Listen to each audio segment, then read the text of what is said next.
A finales de 2013, la plaza de Maidán, símbolo de la vida política ucraniana, volvió a llenarse de miles de manifestantes, pidiendo esta vez la salida del entonces presidente Viktor Yanukovych, quien había dado marcha atrás y refusado firmar el acuerdo de cooperación con la Unión Europea.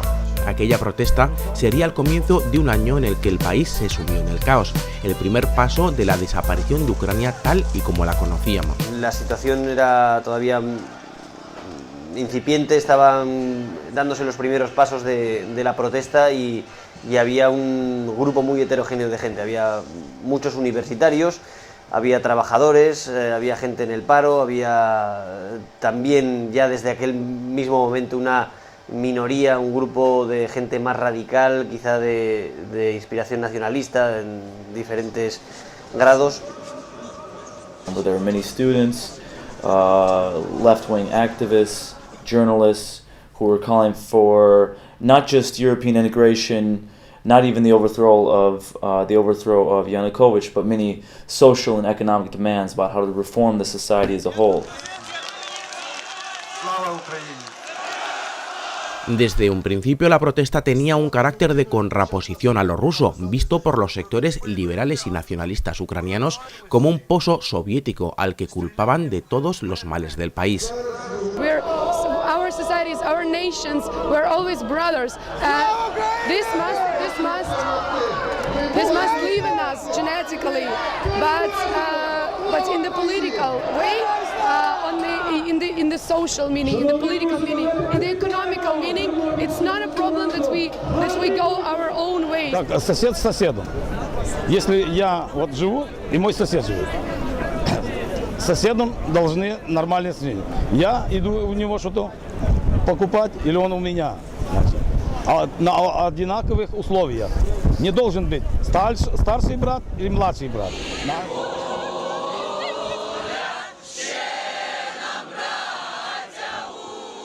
Llegó pues en los primeros días de diciembre, no sé si es de las primeras manifestaciones. Cada día, sobre todo los fines de semana, pues había un río muy importante de gente de todas las edades, de distintos estratos sociales, mucha gente de Kiev, pero también alguna gente llegada de otros sitios. La primera vez que llegué a Kiev fue en diciembre y bueno, aquello era todavía una acampada que empezaba a estar ya un poco politizada.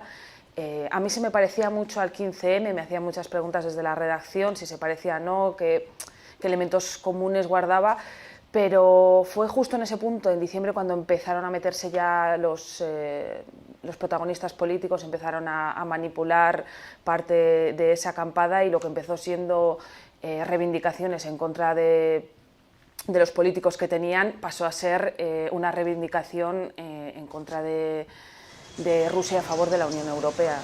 Poco a poco la protesta pacífica se transformó en una confrontación violenta entre los manifestantes y el gobierno. La plaza se estaba militarizando y los manifestantes fueron ocupando edificios públicos como el ayuntamiento de la ciudad, que se convirtió en el cuartel general del partido ultranacionalista Svoboda.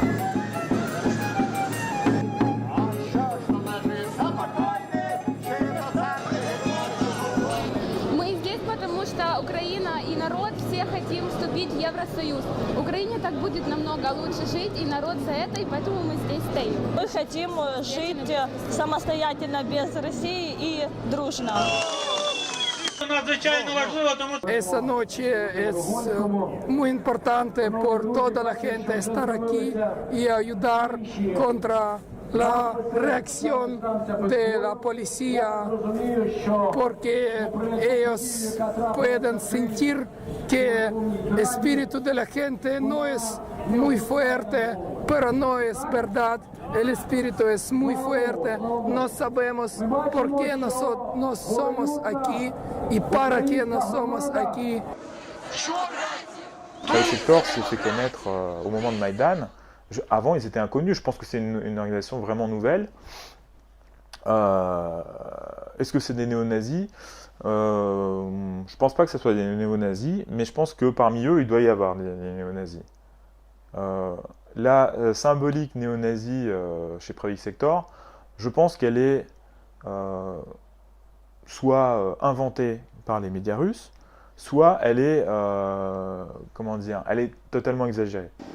Pravi Sector es un grupo, por lo que sabemos, relativamente joven y es más bien una especie de confederación de grupos, algunos de ellos de inspiración claramente neonazi o neofascista, y que es realmente un grupo extremadamente marginal, eso es cierto. El problema es que tanto Pravi Sector como otros grupos y otras milicias de extrema derecha han estado presentes en todo el proceso desde el principio. Al principio eran casi invisibles, pero gracias a estos grupos más radicalizados y más con un componente más nacionalista, pues se facilitó también la organización de la plaza. Se estableció una cierta disciplina militar y un cierto orden de trabajo que facilitó pues toda la organización del campamento. Right Sector gets all the glory, but there were many, many other organizations, and in fact, I would argue that Right Sector did not play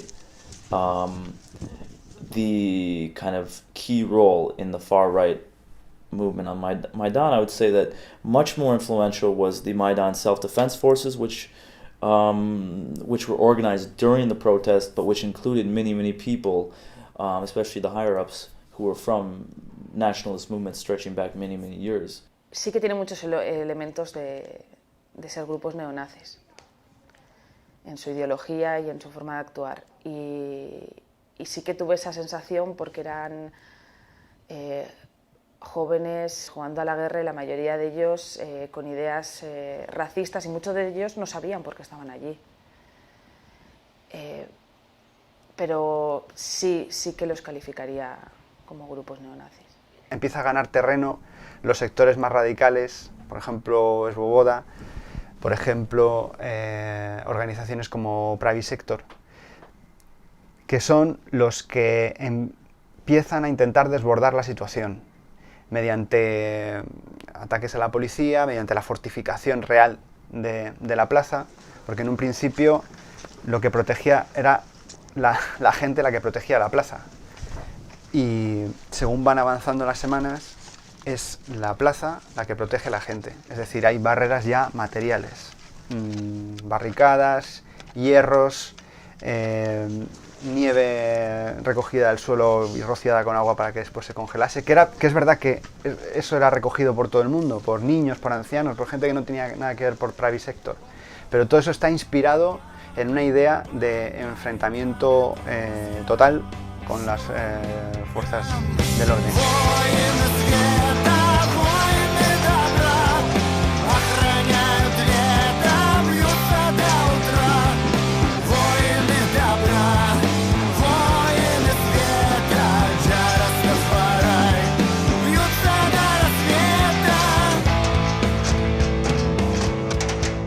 Ça a été progressif. Ça a été progressif. Je me souviens, je crois que c'était le 1er décembre, qu'il y a eu une répression brutale de la manifestation des étudiants de Kiev. À partir de ce moment-là, il y a eu une escalade. Mais l'escalade, évidemment, elle est toujours provoquée par une manifestation, une répression. C'est un dialogue, en fait. Un dialogue entre les manifestants et le pouvoir. Ça a été progressif. L'escalade, elle a duré progressivement depuis le 1er décembre jusqu'à la fin février, progressivement. Moi, j'étais pas là tout le temps, hein, mais j'ai vu apparaître, par exemple, les cocktails Molotov. Les cocktails Molotov, c'est quand même une arme dangereuse qui peut tuer. J'ai vu apparaître des bâtons. Et je suis parti avant la fin, où on a vu apparemment, ça je peux pas le dire, mais il y a eu aussi des armes à feu du côté des manifestants. Les armes à feu, elles ont toujours été du côté du pouvoir, qui ne les a pas utilisées. Quand j'étais fin janvier à Kiev, le pouvoir n'utilisait pas ne tirait pas sur les manifestants avec des balles réelles. Il y avait des tirs de balles en plastique, et du côté des manifestants, il y avait des lancers de cocktails Molotov.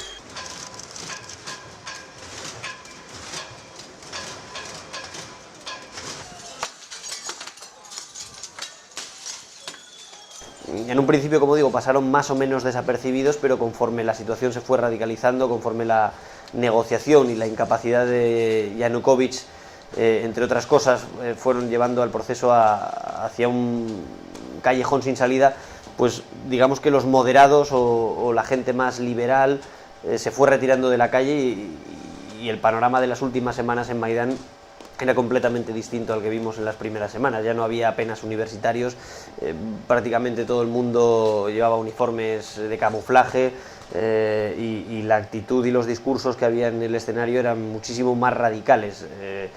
Evidentemente el grado de violencia fue subiendo desde el mes de enero, llegaron los primeros muertos, empezaron las tácticas de guerrilla urbana, cócteles molotov, lanzamiento de piedras, y de ahí empezaron a aparecer las primeras armas. La situación fue degenerando hasta que este tipo de grupos pues, llevaron ya la voz cantante en la calle y en la plaza, hasta lo que vimos a finales de febrero con esos enfrentamientos a tiros con la policía. La policía desde un principio hubo mucha represión policial, vimos imágenes muy fuertes, como cuando cogieron a uno de los manifestantes y lo desnudaron delante de todo el mundo y se rieron de él delante de las cámaras, sin ningún tipo de pudor. Hubo muchos palos y mucha represión, pero también la policía aguantó mucho, porque delante de ellos no tenían unas hermanitas de la caridad, delante de ellos tenían a gente con palos y gente con armas y gentes también dispuestas a luchar. Entonces sí que hubo represión, lo que pasa es que también hubo mucha provocación por parte de los manifestantes. La actitud de la policía es, yo creo, durante toda la crisis bastante cauta, en contra de lo que tantísimas veces se ha dicho. Creo que hay algunos episodios de brutalidad policial y desde luego que hay heridos en los dos lados, pero no creo que se pueda decir que la policía de Ucrania ha sido un ejemplo de brutalidad policial, sobre todo después de lo que hemos visto tantísimas veces en otros países europeos contra los llamados antiglobalización, etcétera, etcétera. I think that phase of Maidan ended on January 19th, when police again clashed with protesters, and when the first deaths happened, the first protesters were killed on Maidan. And then that brought about a third and final stage of Maidan, which was much more militarized, had a lot more influence of the far-right groups, including Pravi sector, right sector, and the Maidan self-defense forces. The protesters became much more uniform. It was much more about young, angry, well-armed men, carrying sticks and clubs and Molotov cocktails and tear gas. And that became the motivating factor of Maidan. And that's when the far right, I felt, really started to monopolize the discourse. A estas alturas, la vecina Rusia ya había juzgado y sentenciado el movimiento de Maidán. Para Moscú, este era un intento de golpe fascista.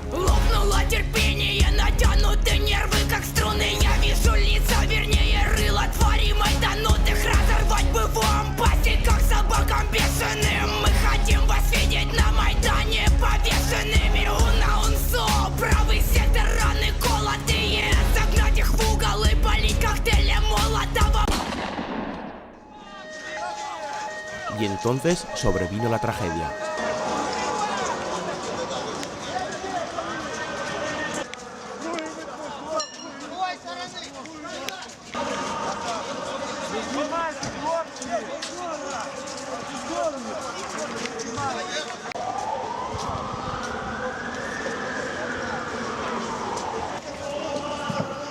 Aún no se sabe qué pasó, pero aquella mañana, desde primeras horas del día, un enfrentamiento a tiros dejó 88 manifestantes muertos ante los ojos asombrados del mundo. Kiev se había convertido en un escenario de guerra. Yo estaba en el Hotel Ucrania, justo en ese momento me había despertado y empecé a oír algunos estallidos, algunas detonaciones. Y la noche anterior había sido relativamente tranquila, se había acordado una especie de tregua y cuando me acosté la noche anterior pues estaba todo relativamente en calma. Yo estaba en mi habitación del hotel Kasatsky, y me despierto escuchando disparos, que había oído muy pocos en mi vida, pero estaba muy claro que eran disparos, me acuerdo muy bien, porque habíamos oído detonaciones los días anteriores y todo eso, pero ahora se oía el y después el tss de la bala por el aire. Y claro, está claro que estaban disparando, y después es cuando ya, a los pocos minutos, cuarto de hora, cuando ya me llaman por teléfono, me llamas por teléfono y me cuentan, o me cuentas, que hay muertos en el suelo.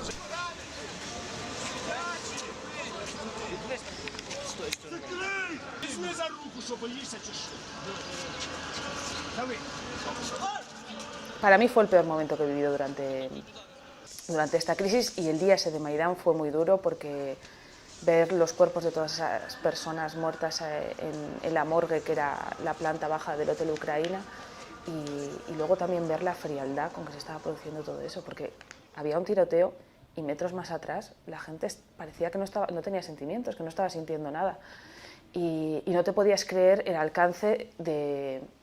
Es que no te podías creer que la policía, y no te podías creer que Yanukovych tomara la decisión de matar a su propia gente, ni a 10 ni a 20, no, a 80 personas. Entre ellos también había un Berkut, está claro.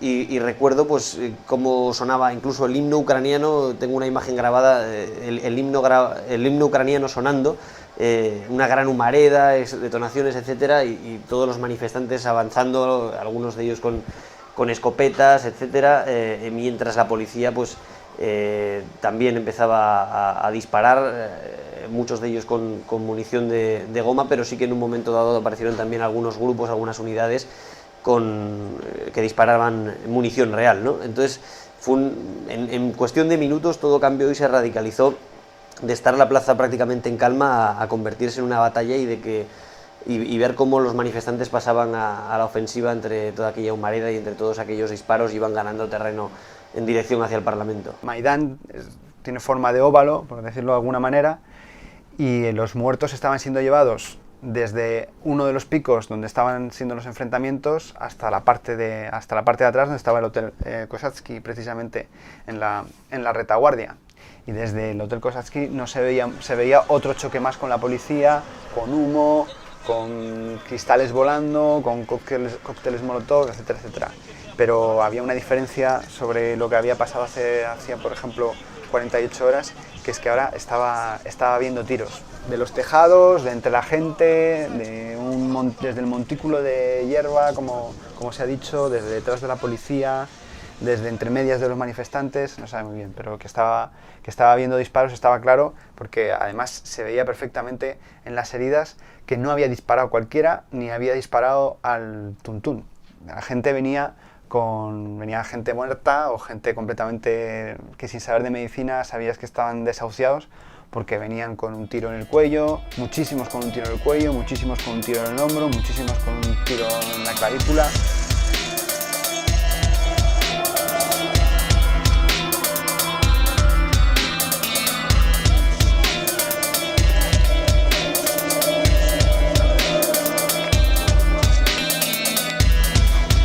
Con los muertos todavía sobre la acera, la situación se sale de control. Muchos policías caen en manos de los manifestantes después de ser brutalmente agredidos.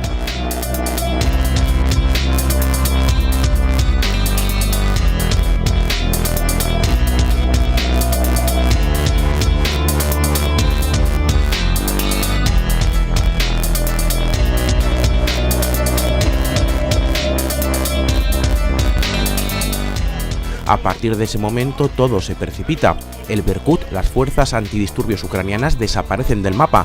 La plaza se convierte en una fortaleza funeraria con procesiones de cuerpos a hombros, con un sentimiento de duelo y de venganza sobrecogedores.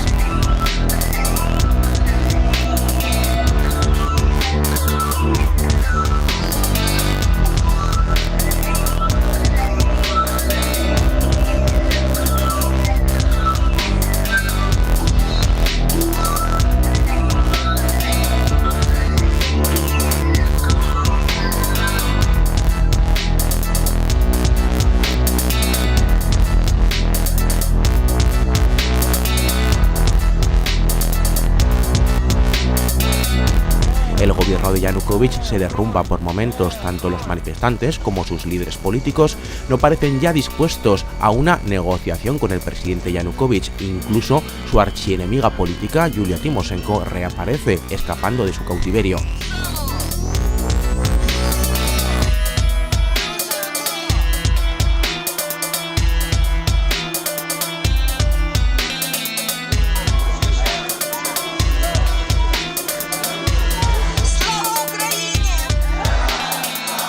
Yo creo que lo más significativo de la aparición de Yulia Tymoshenko aquella noche en la plaza fue que nos dimos cuenta realmente de que el poder en Ucrania se estaba desmoronando, porque ni siquiera la gente que estaba más convencida de que Yulia Tymoshenko era inocente podía explicar qué hacía esa señora ahí de repente. O sea, ¿por qué agujero de la cárcel, o del hospital o de la celda hospitalaria en la que probablemente no debía estar? Pero ¿por qué agujero se había escapado? ¿De qué manera? No, it wasn't a putsch. It wasn't an armed uprising. There were men, there were young, angry men, many of them ultranationalists, leading the charge, throwing Molotov cocktails, with clubs, with some light weapons, traumatic pistols, whatever. But it wasn't a military putsch. This wasn't a military operation.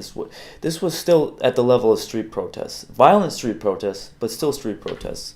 So of course I don't believe that this was some sort of putsch or coup. Le pouvoir Yanukovych a été renversé par la force, mais il s'est aussi enfui. Il s'est aussi enfui et dans des conditions relativement troubles parce que moi je ne peux pas dire si Yanukovych était en danger de mort.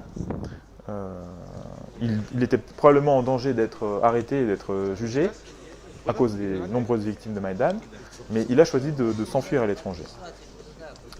Donc, il s'agit bien d'un coup de force, mais il est aussi le résultat d'erreurs de Yanukovych et de sa fuite. Todo cambió. La organización de todo lo que había sido Maidán empezó a cambiar, porque justo esa mañana acudimos allí al palacio y ya teníamos a un representante que hablaba perfectamente inglés, perfectamente ruso, que nos estaba metiendo a toda la prensa de uno en uno con nuestras acreditaciones para grabar y para explicarnos que eso no había sido un golpe de Estado, simplemente Yanukovych había dejado el país, no quería que volvieran y ellos estaban guardando los edificios para que los maleantes, para que nadie los tomara. Aquello tiene enormes lagunas legales para empezar y yo creo que tanto la Unión Europea como Estados Unidos se precipitaron dando legitimidad a un nuevo sistema, a un nuevo poder que había llegado al mando pues, de una manera extremadamente sospechosa. Es decir, simplemente un día antes se había llegado a un acuerdo con Yanukovych, un acuerdo que tenía el visto bueno de 3 ministros de Exteriores europeos, y poco después hay un enfrentamiento a tiros en las calles. Yanukovych desaparece a Kharkov, se piensa en un principio, y la oposición pues, se hace con las riendas y empieza a legislar a golpe de votación en la Rada. Cuando menos es bastante dudoso la legitimidad de todo este proceso, y sin embargo pues a las pocas horas ya Bruselas y Estados Unidos habían reconocido a este nuevo poder interino ante la ausencia de Viktor Yanukovych, ¿no? Cuando muy poco antes habían dado el visto bueno a un acuerdo al que no le han dado una segunda oportunidad ni han obligado a esa oposición que llegó al poder a respetarlo y a encauzar de alguna manera el diálogo entre las partes, que luego pues, bueno, ha tenido el resultado que estamos viendo en un país cada vez más resquebrajado.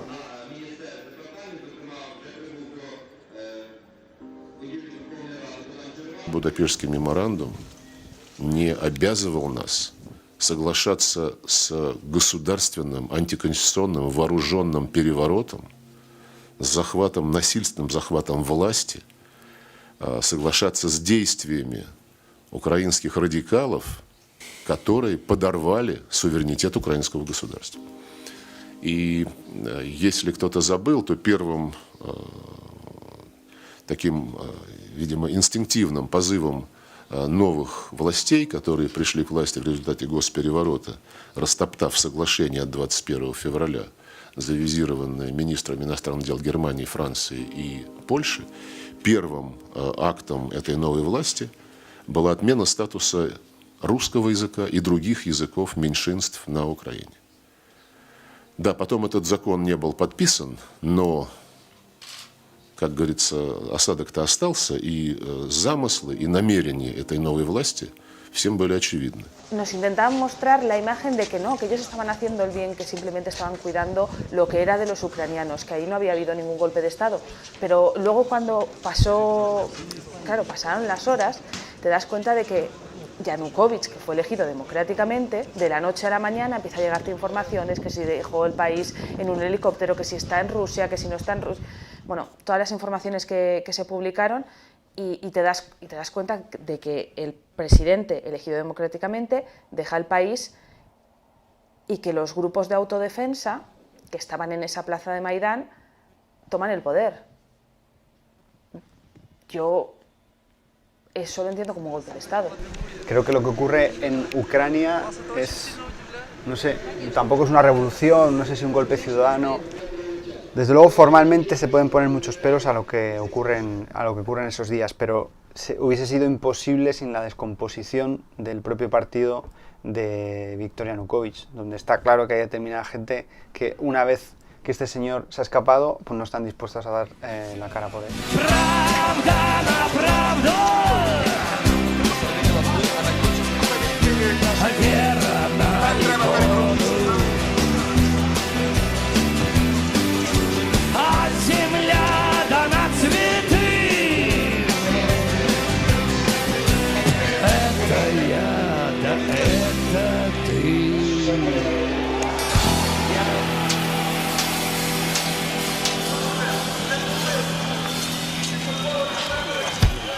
Miles de personas se lanzaron a visitar la mansión en la que vivía el depuesto presidente y su familia, un enorme caserío con jardines, un velero, un zoo, ajenos a lo que se avecinaba en el sur del país, en Crimea, donde unos misteriosos hombrecillos verdes estaban tomando el control del territorio, sin que nadie supiese entonces quiénes eran, de dónde venían y qué querían.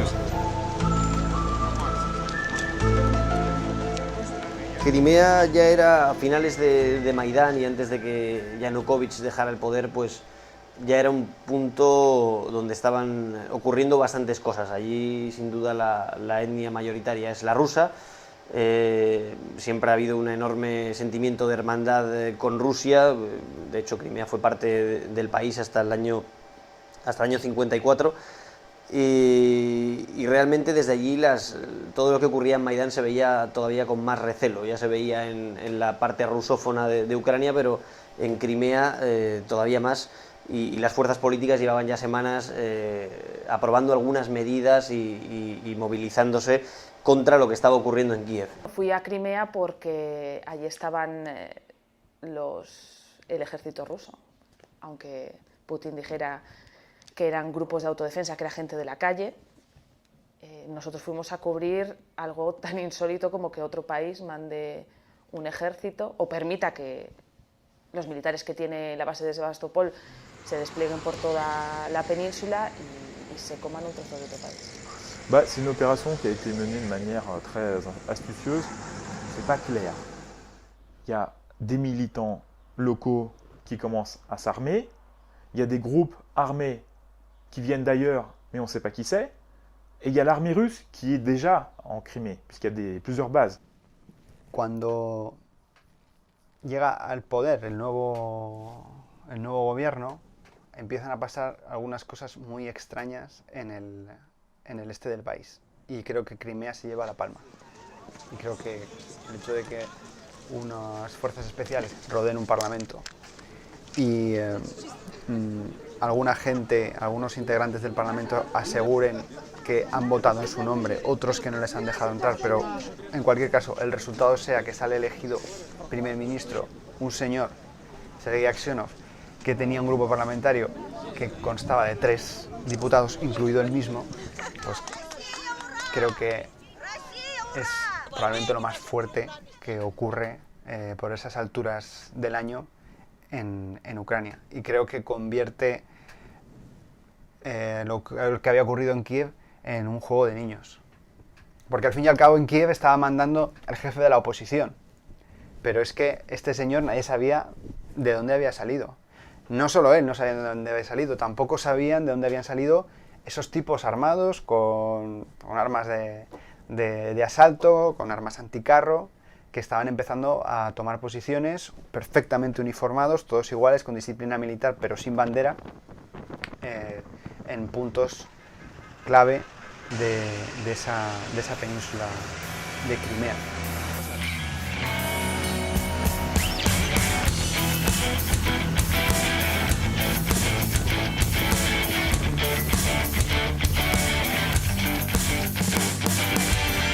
Los supuestos lugareños contaban con blindados, armas de asalto y estaban extremadamente bien organizados. Pese a las evidencias, tanto Moscú como sus replicantes mediáticos negaban que fuesen tropas rusas e insistían en denominarles una y otra vez fuerzas de autodefensa.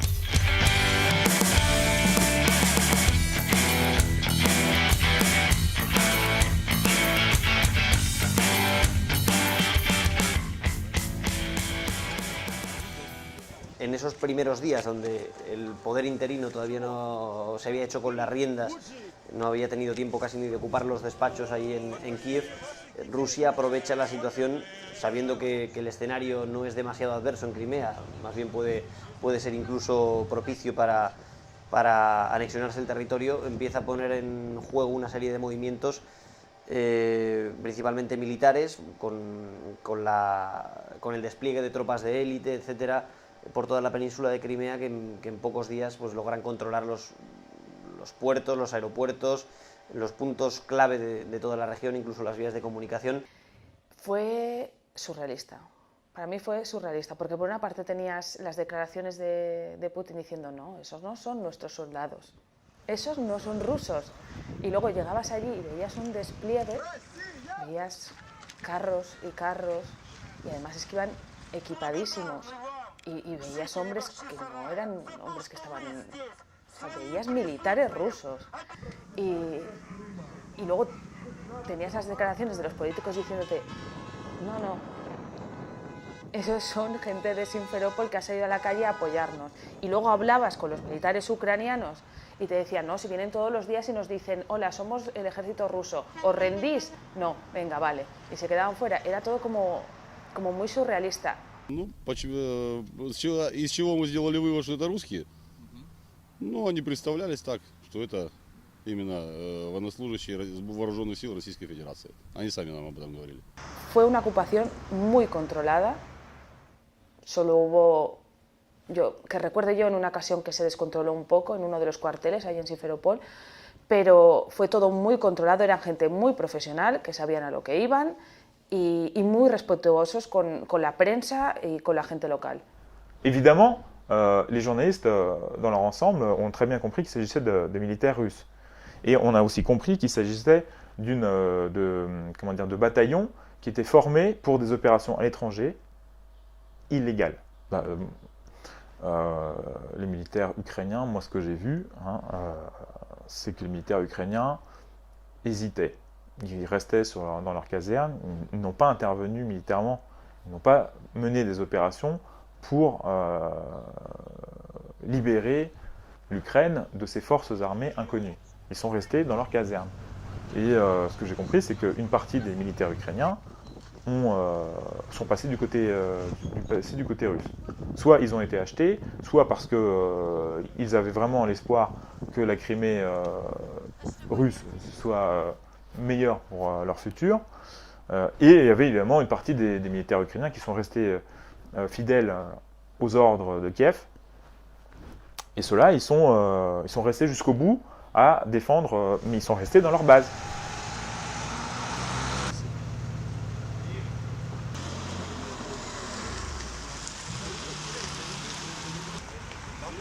Paralelamente ponen en marcha un proceso de referéndum y de votación que se va haciendo cada vez más radical. En un principio pues se quiere más autonomía de Kiev, hasta que finalmente lo que se pide ya es directamente la anexión y la unión a Rusia. Todo esto pasa en un plazo de menos de 20 días y finalmente pues todo desemboca en la anexión de Crimea por parte de Rusia, teniendo la ventaja de que allí la mayoría étnica es la rusa y hay un apoyo bastante amplio en la sociedad a Rusia y bastante recelo hacia las nuevas autoridades de Kiev, un recelo basado en medidas tomadas en la Rada, como por ejemplo el intento de derogación de una ley que quitaba la oficialidad, digamos, del ruso en las regiones donde se utilizaba en mayor medida, y eso sirvió también a la propaganda rusa o prorrusa para alimentar todos esos miedos que existían en esa parte de la población ucraniana, ¿no? Todo eso facilitó también las cosas para Moscú a la hora de anexionarse el territorio.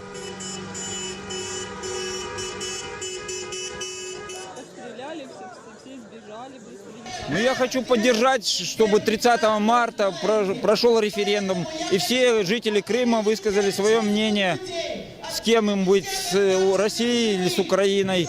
И каждая нация, крымские татары, русские, украинцы, должны мирно решить этот вопрос сами. Обращается ко всем жителям Крыма объединиться, несмотря на национальность, на культуру. Крым всегда был многонациональным государством, всегда здесь было много и спокойно жили мы. И поэтому вот эти митинги, когда кричат, мне не очень нравятся. Хочу мира и спокойствия. Мне не нравятся вот эти митинги национальные, когда они выкрикивают «мы русские», там прочее, прочее. Все здесь и русские, и украинцы. И я вот то ли русская, то ли украинка. У меня папа русский, а мама украинка. Я здесь родилась, выросла, здесь живу. Ехать мне некуда.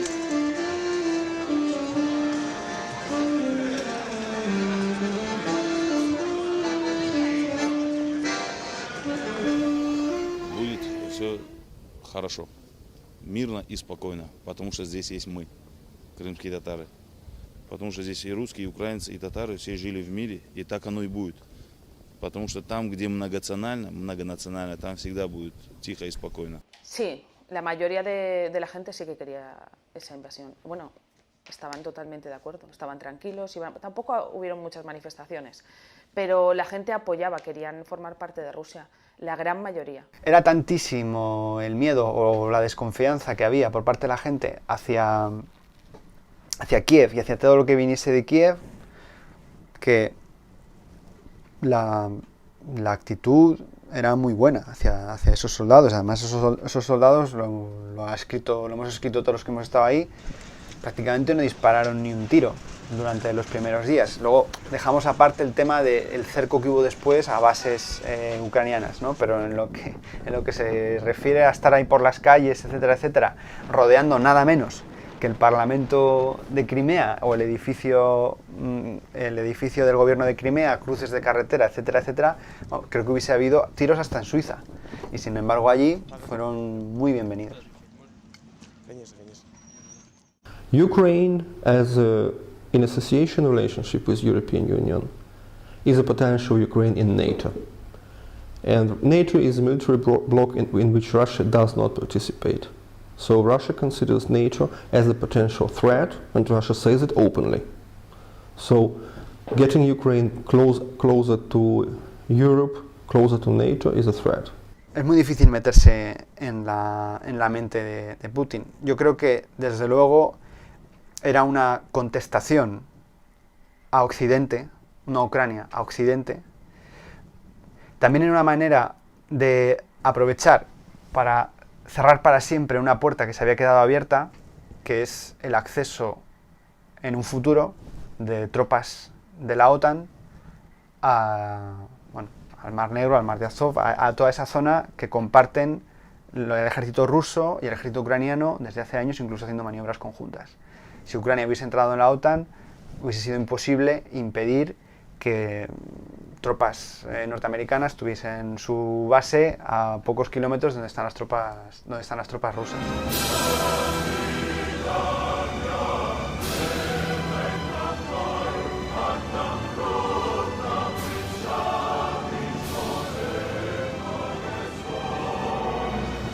Sebastopol, sin duda el motivo principal por el que el Kremlin decide tomar cartas en el asunto. La presencia de la flota naval rusa en sus aguas y el control de esta ciudad son para Moscú innegociables. Se jugaba con ventaja en un escenario donde una parte muy importante de la sociedad pues bueno, estaba dispuesta a unirse a Rusia y veía a Rusia de alguna manera como un salvador, aunque no fuera ni mucho menos toda la sociedad, sino un espectro bastante amplio y teniendo en cuenta pues la relación histórica entre Crimea y Rusia. Hay núcleos como Sebastopol donde la inmensa mayoría de la población es de origen ruso y allí pues bueno, sí, evidentemente todo lo que hizo Rusia y todo ese despliegue de tropas se vio casi como una salvación frente a Kiev. Les Tatars, dans leur majorité, les Tatars avec qui j'ai parlé, ils étaient totalement hostiles à l'apparition de militaires russes. Pour eux, il ne faisait aucun doute qu'il s'agissait de Russes. Et ils avaient aussi très peur des nationalistes russes, donc des habitants de Crimée, mais qui était favorable à l'arrivée à l'intégration dans la Russie. Los tártaros tienen fundamentalmente tienen una historia muy dolorosa con Rusia, por lo que ocurrió en tiempos de Stalin y en tiempos zaristas, con varias deportaciones hacia Asia Central y hacia otros puntos. Y pues bueno, siempre han mirado con mucho recelo a Moscú y lo que ha ocurrido en estos últimos meses pues les ha despertado, digamos, todos esos viejos fantasmas y todas esas heridas que están presentes en tártaros que a día de hoy están vivos y que han podido volver a sus casas después de décadas viviendo en Kazajistán o en otros países de Asia Central por orden de Stalin. Es decir, es una memoria viva de algo que ocurrió en los años 40 y que esa comunidad recuerda, pues que tiene muy presente. Incluso las nuevas generaciones ese dolor se ha ido transmitiendo. Sí llegaron a organizar algunas manifestaciones, también discretas y con un número bastante reducido de asistentes, pero que sí quisieron mostrar de alguna manera su desacuerdo.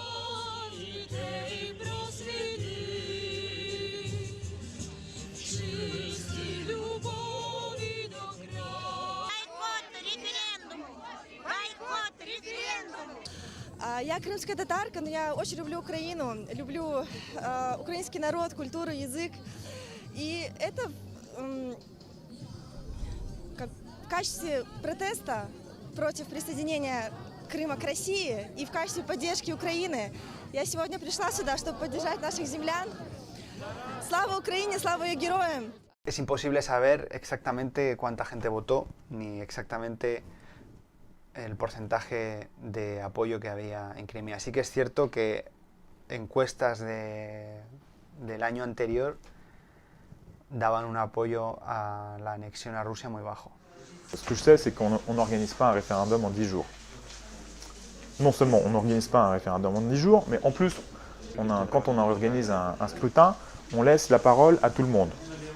Là, il n'y avait que les partisans de l'union avec la Russie qui pouvaient s'exprimer. Les autres étaient terrorisés. C'est la deuxième chose. La troisième chose, on n'organise pas un référendum quand il y a l'armée dans les rues, en plus une armée dont on ne sait pas à qui elle obéit. Bueno, para mí ese referéndum estaba manipulado desde el principio. Y no se puede organizar un referéndum en poco más de 10 días. Traerte unos observadores internacionales que tú crees convenientes y aparte es que desde la propia pregunta del referéndum ya no dejaba opciones a la gente para no querer anexionarse a Rusia. Entonces, para mí fue una muestra, fue una pamplina. Fue como para decir, mira, vamos a hacer lo que nos dé la gana, pero vamos a hacer el referéndum de cara a la comunidad internacional, pues para hacerlo un poco más serio, pero el resultado va a ser el que nos dé la gana. I voted for Russia. I want to be with Russia. I want my country to be with Russia. What I see right now is, I don't like what I see, you know. The problem with these nationalists, you know, and I see that for the last 5-10 years, the Ukrainian government is kind of supporting this movement. And this is what I don't like at all, because I know it's from nationalist to fascist is one step, you know, and I see the way they're provoking people to say that, you know, you're Russian, you're Ukrainian, you're Crimean Tatar, you know. I don't like this. I think the last 10 years have shown that the economic situation in our country is not getting better, and this is hard to explain. But I think Russia is going to be somebody who is not going to take away from us, but let us have our own money and keep them here in Crimea and develop the place.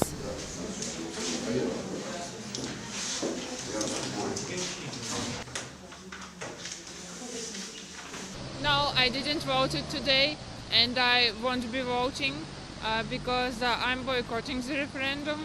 I believe that it's corrupted, and there is no use in voting. Честно, достала украинская власть только потому, что только для себя, для народа ничего не делает. Поэтому так хочется, может быть, Россия будет что-то делать для людей, не только для себя. То одни придут к власти, для себя законы делают, то другие придут к власти, для себя законы делают. Хочется для народа лучшей ничего. жизни и мира на земле, на всей земле. Мы сейчас хотим исправить ту ошибку, которая была в 91-м. Вот я здесь рождена, у меня родители, муж у меня русский, я русская. Мы в одну ночь проснулись и стали кем? Гражданами Украины.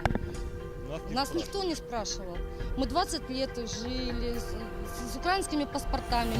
Мы считали, что это наша родина, правда? А оказалось, что это не родина.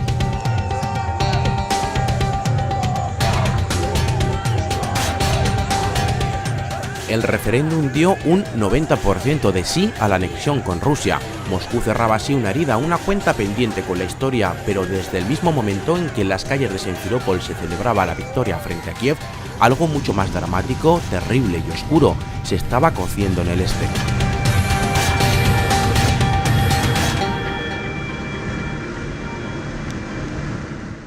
Desde finales del Maidán, desde febrero, incluso antes, creo recordar que ya había algunos enfrentamientos entre prorrusos y proucranianos en diferentes partes del este o digamos de la Ucrania más rusófona. En Kharkov, en otros puntos del país ya había habido peleas, incluso algunos muertos por disparos. Y bueno, cuando ocurre lo de Crimea, sí se activan estos grupos prorrusos en lugares como Donetsk o como Lugansk, y en unas de estas manifestaciones que se repetían casi cada domingo y que acababan con pequeñas invasiones de edificios públicos que después eran desalojados pocas horas después, pues en esta ocasión la ocupación fue pues más a largo plazo. Pues yo cuando llego a Donetsk me encuentro encapuchados, me encuentro milicianos que eran un poco los mismos que Maidán, pero para mí mucho más radicalizados y de clases muchísimo más bajas. Es más, veíamos llegar autobuses que traían a gente de otras zonas, la mayoría mineros, o sea, de la construcción, y me encuentro el edificio totalmente tomado, con gente muy agresiva que no quería hablar, que se autoproclama la República Independiente, y luego me encuentro que en el resto de la ciudad hay vida, que la vida sigue en Donetsk y que hay mucha gente que no apoya eso. Yo creo que mucha gente pensamos en ir a Donbass muy rápido, o sea, cuando todavía estábamos en Crimea. Lo que pasa es que las noticias seguían estando relacionadas con Crimea. Cuando ya esa historia parece cerrada, es decir, cuando ya ha pasado a depender de Rusia, es cuando realmente los ojos de todo el mundo se concentran en el este continental. Pero en realidad las cosas habían empezado no a la vez, pero sí cuando todavía estaba en marcha el proceso en Crimea. Lo que ocurre reproduce más fielmente el guión de Kiev que el caso crimeo. Porque en el caso crimeo ahí hubo un ejército de ocupación que fue el ruso, que ocupó determinadas cosas y blindó en la celebración del referéndum. En el caso del este continental de Ucrania, es decir, Donetsk y Lugansk, lo que ocurre es que allí y en otros sitios donde no se consiguió, por ejemplo pues en Dnipropetrovsk o en Kharkov, grupos de nacionalistas prorrusos ocupan edificios gubernamentales. To be brutally honest, I once heard them described as the losers of the Soviet breakup. They were the people who felt disenfranchised by everything that had happened in Ukraine since the Soviet Union came apart. These were a lot of pensioners, a lot of middle-aged women, a lot of miners and former miners and metallurgical workers, people who had done well in the planned Soviet economy, who had felt like they had had a place and a purpose and had a steady income, but who had since experienced hard times in post-Soviet Ukraine. Когда я приехал первый раз в мае 2014, это было в основном молодежь, я бы даже сказал шпана. Это часть из них была пьяная вечно, Они как бы, для них это была какая-то игра, никто не воспринимал серьезно перспективу какой-то серьезной войны или перспективу серьезной независимости. В лучшем случае для них был крымский сценарий. Gente armada, gente borracha, enfadada, gente muy contraria a cualquier cosa que venga de Kiev o de Occidente, gente que relaciona cualquier cosa que no sea de allí con Estados Unidos. Mucha gente nostálgica de la Unión Soviética, de cosas que no pueden volver, pero que en un momento, parece que por un momento todo puede volver. No sé, un escenario bastante complicado de resolver. Mon sentiment, c'est qu'il y avait 10%, 15%, 20% grand maximum de gens qui voulaient que Donetsk et Lugansk soient intégrés à la Russie. Dans le reste, il y avait une majorité de gens qui étaient hostiles au gouvernement, qui voulaient simplement qu'on revienne en arrière. Soit qu'on rétablisse Yanukovych, soit qu'on fasse des élections, des nouvelles élections, soit que le gouvernement actuel démissionne. Enfin, ils étaient en opposition avec le gouvernement, mais il n'était pas question de changer la structure de l'État. De hecho, mientras el debilitado Estado ucraniano todavía estaba presente en las regiones del este del país, se pudieron seguir celebrando manifestaciones de apoyo a la unidad nacional de Ucrania. Apenas un mes más tarde, de estas imágenes ya resultaría totalmente imposible. Вся моя семья говорит по-русски. Но украинский мы знаем и уважаем, но нам говорить по-русски удобнее. Дома мы общаемся на русском языке, но нам не составляет какой-то проблемы говорить на украинском. Мы понимаем хорошо и на русском, и на украинском, но в приоритете у нас русский язык. Русский. Только русский. Хотя прекрасно понимаю украинский, могу говорить без вопросов. Значит, дома родной язык русский, гимн поем на украинском языке, очень любим украинский язык и песни, и гимн Украины поем стоя. Дома я говорю на русском, но у меня на самом деле два родных языка, потому что у меня мама русская, а отец украинец. Но больше я говорю на русском, считаю его первым родным языком, украинский вторым родным языком, но никогда не испытывал никаких ущемлений, притеснений или неудобств из-за использования русского или украинского здесь или где бы то ни было еще в другой части Украины. Дома разговариваю на русском языке, потому что для меня это свободный язык. У меня все родственники русские, как бы я тоже россиянка, поэтому русский язык для меня это лучше всего. Более легче. Также разговариваю свободно с украинской мовой. Ну, чисто по работе с украинской мовой, дома на русском языке. Se entró en la administración regional de Donetsk, digamos que ese fue el pistoletazo de salida para todo el proceso, y ahí pues empezaron a organizar y a darse una mayor relevancia a todas esas estructuras prorrusas que empezaron a declarar repúblicas independientes, etcétera. У нас уже цель уже ясна и цель понятна. Нам нужен референдум, народу нужен референдум. Мы не хотим от своего имени это заявлять. Это не будет, вот референдум решит и расставит все точки над «и», что хотят люди. They had legitimate grievances, I thought.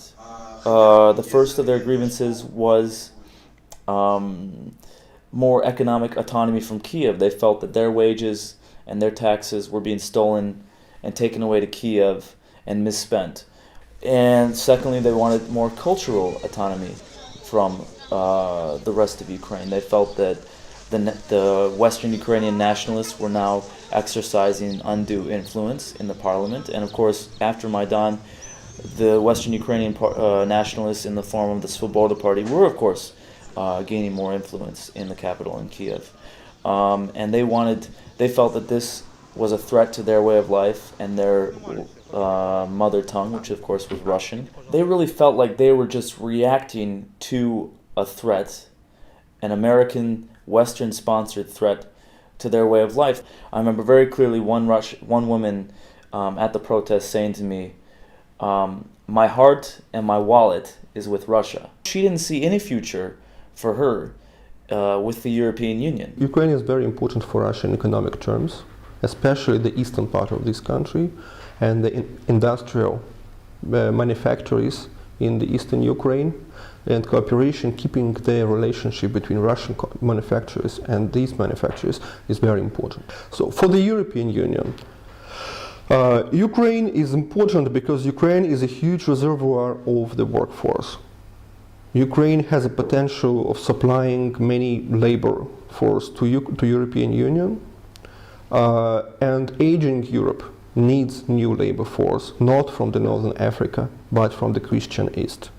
Era difícil ver incluso armas de fuego en la calle en los primeros días, pero a gran velocidad todas esas armas fueron apareciendo y se fueron dando pasos cada vez más radicales, tomas de comisarías en diferentes puntos de las regiones. Con eso se conseguían armas, aunque no del volumen suficiente como el que se veía después en las calles. Мама, здесь каждый город с детства мне давно знакомый. Дружковка, Славянск, Краматорск, теперь на лентах новостей. Донбасс, спасай своих детей. Вставай, Донбасс, вставай, мой край родной. Вставай, Донбасс, прогоним хунту вместе. Вставай, Донбасс, Россия, мать, с тобой. Вставай, Донбасс, ты станешь новым Брестом. Они были обычные ребята из Донецка, то есть как бы это был одного из них, я ничего о них тогда не знала, одного звали Ленин, и мне нужно было следить за ним, потому что другой автор уже его снимал, ему нужно было просто узнать, как ситуация продолжается, что изменилось в его жизни. Сначала, конечно, они говорили, что они хотят новый мир, хотят жить без коррупции, хотят получать свои зарплаты. Ленин говорил, что ему не платили 2 или 3 месяца. И они просто, у них появилось желание, чтобы, жить лучше, да. И когда вначале они говорили это с какими-то там возвышенными словами о том, что они хотят свое государство, свою там честную власть. Но потом, когда мы говорили об этом позже, он уже просто, например, говорил, мы хотим... Я говорю, эти олигархи будут те же самыми, то есть эта власть будут те же самые олигархи, либо там бизнесмены, и также будут красть. И он говорит, да, но этих людей я знаю. То есть он просто хотел, чтобы тоже быть у такого места, где он может брать. Потому что если он у такого места, его не слишком волнует, нарушаются ли правила или нет. I don't think that we can call the uprising in eastern Ukraine an anti-fascist one. For two main reasons.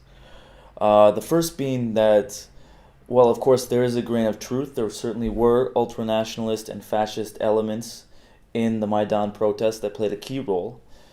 The fact is, the government that came to power after Maidan was not a fascist government. If anything, it was a neoliberal government. It was perhaps not a progressive government, but it definitely wasn't a far-right government. It's led by a businessman. It's a moderate government. So it's clear that this is not, that the enemy is not a fascist enemy.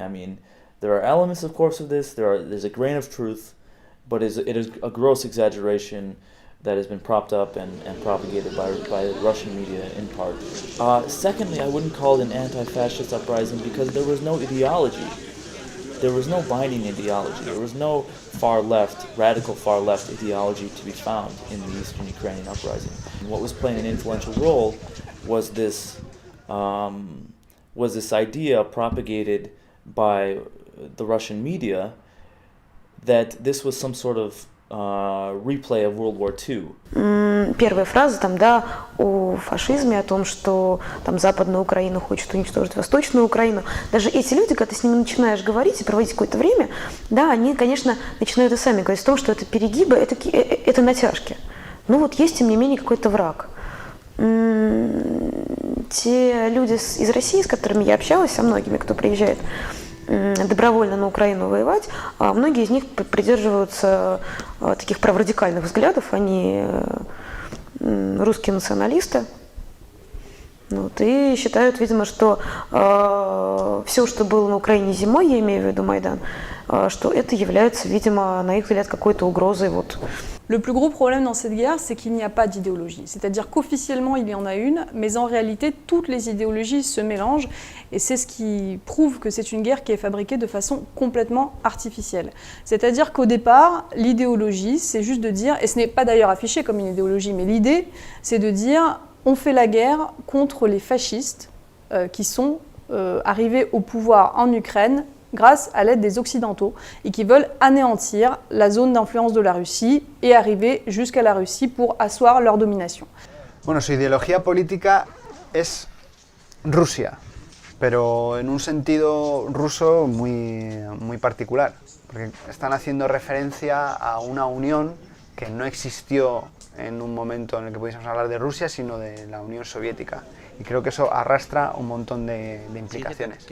Es gente antioccidental, básicamente, que además lo explican con mucha claridad diciendo que los valores occidentales no se van a poder asentar allí porque ellos los rechazan. Gente con unos puntos de vista muy primitivos, incluso para una persona que está acostumbrada a vivir en Moscú, muy primitivos respecto a la homosexualidad o las relaciones entre la gente, etc. También es... la ideología es, digamos, por la unión con Rusia, por la reacción contra los valores occidentales, e incluyen prácticamente Kiev como esa frontera donde empieza Occidente y donde acaba Rusia, y también un sentimiento que también se da mucho en Rusia, que es el de fortaleza asediada, es decir, realmente que está la OTAN a la vuelta de la esquina, Hitler a la vuelta de la esquina, los fascistas a la vuelta de la esquina, la gente de Kiev a la vuelta de la esquina, Pravý sector a la vuelta de la esquina, los sodomitas a la vuelta de la esquina, todo el mundo está a la vuelta de la esquina en Donetsk. No diría que se les pueda asociar con el comunismo. Yo los asociaría más a ideologías radicales, racistas, incluso fascistas. Para mí son como el Pravý sector. O sea, son muy parecidos. Когда они называют себя антифашистами, понятно, что они вкладывают совершенно другой смысл в это. И их смысл скорее ближе к тому, чему называют антифашистов, антифашистским российское телевидение или российские официальные лица.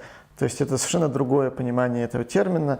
Оно придуманное для борьбы просто с врагами и всем непонятно. Yo creo que básicamente es un nacionalismo y un conservadurismo que tiene una gran nostalgia por lo soviético, muy similar al nacionalismo que vemos aquí en Rusia, donde se mezclan símbolos comunistas con la religión ortodoxa. Yo creo que es una mezcla y un mejunje que ha surgido en los últimos años y que es un vector a tener muy en cuenta, no solo en esas partes de Ucrania, sino en general en Rusia. Yo creo que es una equivocación ver a todo este levantamiento prorruso como un levantamiento, digamos, soviético o comunista. Es lo más equivocado. Yo creo que tanto en esas partes de Ucrania como muchos nacionalistas rusos entienden la herencia soviética como un símbolo nacional, más allá de la ideología como se podría asociar, digamos, en Occidente a la hoz y el martillo, todo ese tipo de simbología.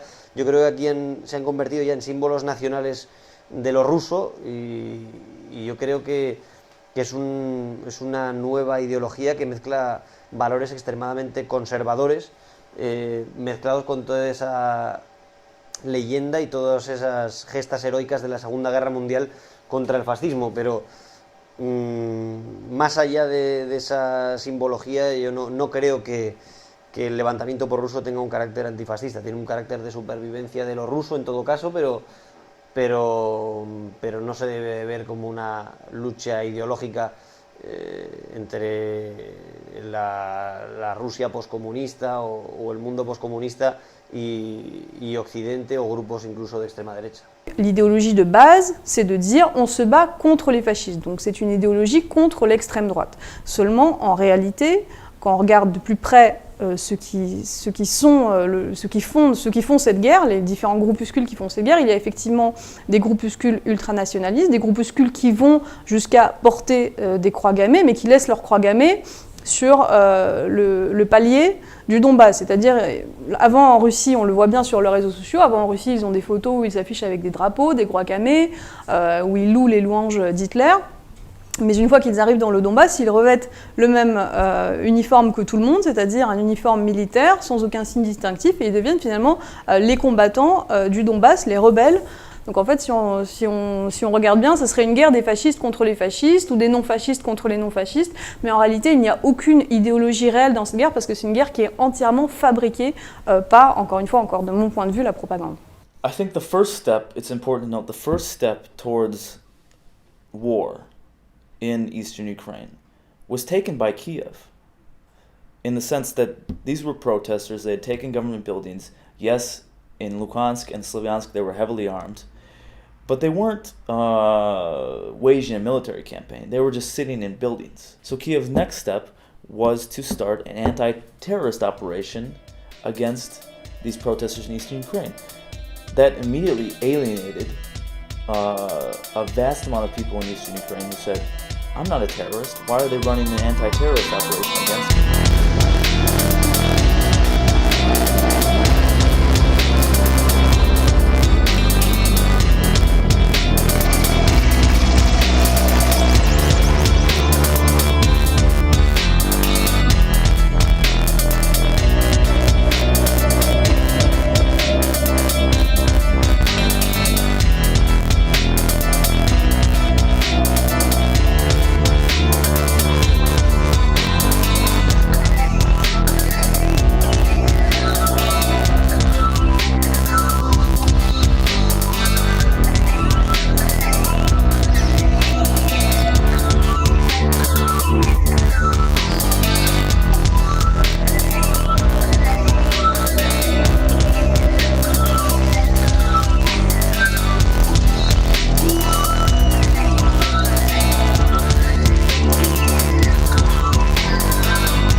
N'importe quel État normal cherche à défendre l'intégrité de son territoire. Si d'un seul coup apparaissent des gens masqués qui prennent le contrôle d'institutions, qui prennent le contrôle de bâtiments publics, qui disent aujourd'hui c'est plus l'Ukraine, c'est la Russie, n'importe quel État envoie son armée pour nettoyer. Et elle fait aussi face à une énorme machine de propagande russe consistant à présenter l'armée ukrainienne comme une armée qui massacre son propre peuple. Et c'est pas vrai. Sí se ha visto una evolución en cuanto a los pasos que daba el gobierno desde el principio, cuando enviaba a soldados pues muy mal equipados, con ninguna gana de combatir, incluso que se ponían a dialogar con los ciudadanos. En aquel momento prácticamente la mayoría estaban desarmados y eran civiles que estaban interrumpiendo el paso de los blindados, ¿no? Ese clima ha ido variando y se ha ido haciendo cada vez más crudo, y hemos visto también la llegada de cuerpos pues como la Guardia Nacional, donde hay voluntarios y gente más radicalizada que quiere ir a combatir a lo que según ellos es una invasión de Rusia en parte de su territorio, etc. Yo creo que todos esos cuerpos, junto a milicias que se han creado en el oeste del país o en otros puntos de Ucrania para ir a combatir ahí al este, han cambiado también un poco el panorama, lo han radicalizado, lo han hecho cada vez más violento. The people fighting in the volunteer battalions, it's quite an eclectic mix actually. You have sort of 18-year-old sort of patriotic, sort of energetic, sort of young men who have kind of gone there with this idea of defending their country or defending their homeland. Perhaps, to have been kind of pulled in by that propaganda machine, but you also have the flip side, you know, kind of 65-year-old men, sort of veterans of the Soviet army, you know, veterans of the Afghan invasion in the 80s by the Soviet army, and sort of anything in between. With the Ukrainian army, you had the conscripts, sort of men who kind of do their draft and their service. But the closer you get to the front line, you also find that actually you come across more men who are there voluntarily, you know, kind of volunteered sort of within their role within the army to head to where situations are very hot. They tend to be younger. The officer class that I dealt a lot with on the Ukrainian army side were older men, again, sort of throwbacks as well of sort of, you know, when Ukraine, you know, became a country sort of after the collapse of the Soviet Union. You still have, and you can see the big hangover sort of militarily sort of where the experiences come from. Я думаю, что сепаратисты, которые есть в ДНР, они отличаются от сепаратистов, которые есть в ЛНР.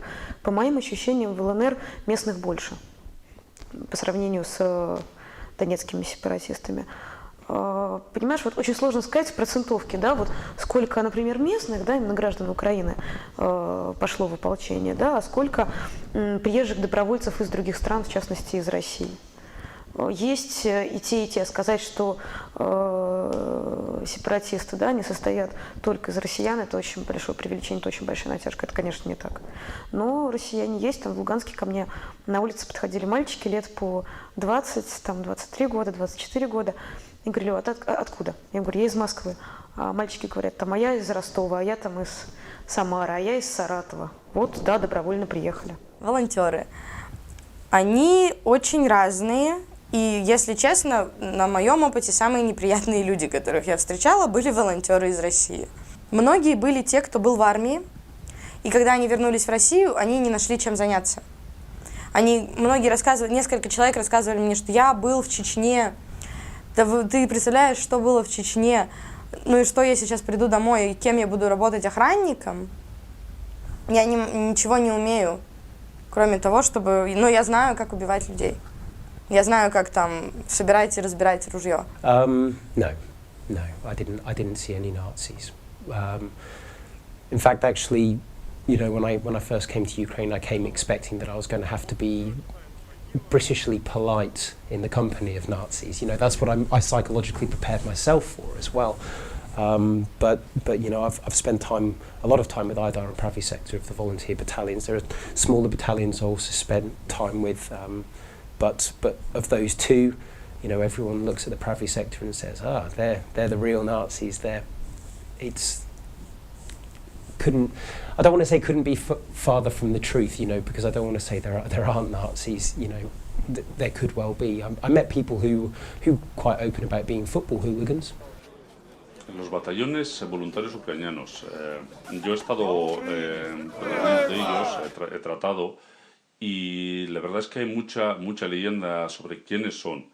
La mayoría de la gente que yo he visto que forman parte de los batallones voluntarios, por lo menos con los que yo he estado, son ucranianos normales, son, pues, como dicen el nombre de los batallones, son voluntarios, muchos procedentes del Maidán, muchos otros simplemente son patriotas, nacionalistas o como se quiera denominar, ucranianos, pues que luchan por una idea de país que ellos defienden contra una agresión externa para algunos, en una guerra civil para otros, en una mezcla de ambos para otros.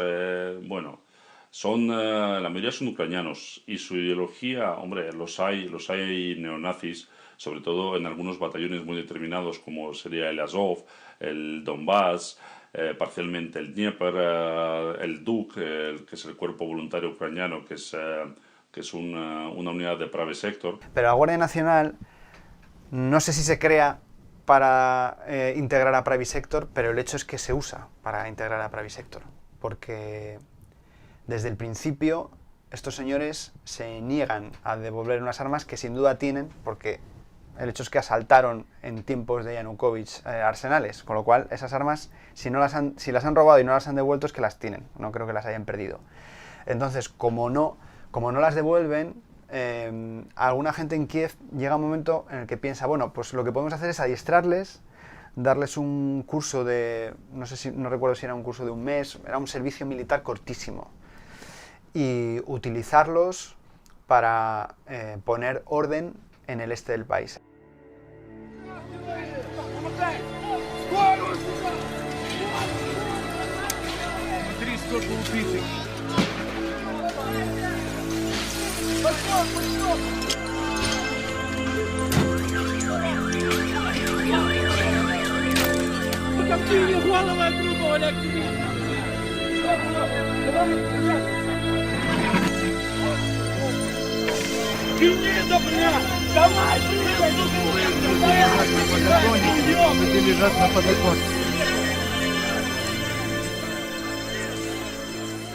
Lo que ocurrió en Odessa fue un ataque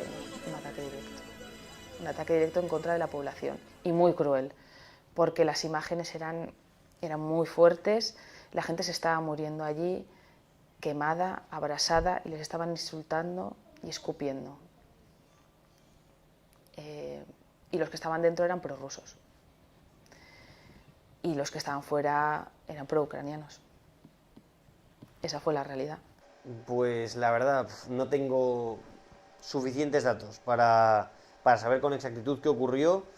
Creo que el resultado es una auténtica salvajada y pienso que no se ha elaborado una respuesta adecuada desde Occidente, fundamentalmente. Creo que se ha dejado pasar y se ha obviado que allí se ha cometido una enorme atrocidad contra la población civil. Desconozco los detalles, desconozco con exactitud cómo se originó el fuego y el nivel de violencia que allí se vivió, pero el resultado es ese, son más de 40 muertos civiles, quemados vivos muchos de ellos, y en un punto como en el que se encontraba la crisis en ese momento, fue especialmente delicado, y yo creo que abrió la puerta a muchas cosas que han venido después. Yo creo que ahí tanto Kiev como la Unión Europea como Estados Unidos no han sabido responder con contundencia a lo que allí ocurrió. Creo que es muy difícil saber exactamente qué pasó, pero deberían haber sucedido otras cosas que no sucedieron.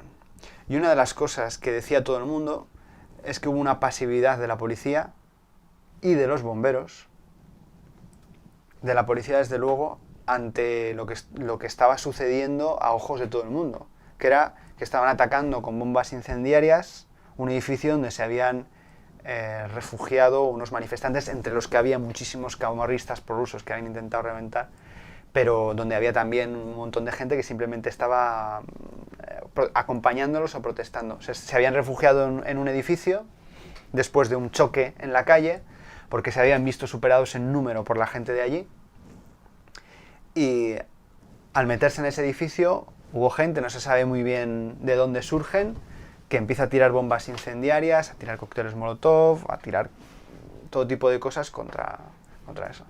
Y hablando con gente de muy diversos ámbitos, de distintas edades, de distintas sensibilidades, cuando yo llego al día siguiente, me insisten mucho en eso, en que les había llamado muchísimo la atención la lentitud de la policía al reaccionar, y además durante las siguientes semanas vimos que no se llevó a cabo una investigación decente de lo que había ocurrido, pese a que incluso había algunas pruebas documentales, es decir, eso ocurrió, había periodistas delante, hay algunas grabaciones, etcétera, etcétera. Hay gente que preparó esas cosas para que explotasen y para que se incendiasen. Así que a mí me cuesta creer que hubiese una mente que planificase el quemar a esa gente, como se ha sugerido desde algunos medios rusos, pero creo que sí que es cierto que la policía no, por alguna razón, o recibió órdenes de no intervenir y que no se investigó adecuadamente. Dans ce conflit, il y a un avant Odessa et un après Odessa. Après Odessa, beaucoup de gens se sont radicalisés dans tout le sud-est de l'Ukraine, y compris dans le Donbass. Et Odessa a été utilisé pour dire aux pro-russes, aux séparatistes, aux Ukrainiens qui étaient davantage, qui étaient dans l'opposition, Aujourd'hui, on ne peut plus vivre avec les Ukrainiens, puisque les Ukrainiens nous massacrent. En un escenario de tensión extrema y con rumores de que los batallones de Pravi Sector estaban tomando posiciones para asaltar Donetsk, llegó el día de la victoria, el 9 de mayo, la fiesta más importante de la Unión Soviética y motivo de orgullo en el mundo ruso actual.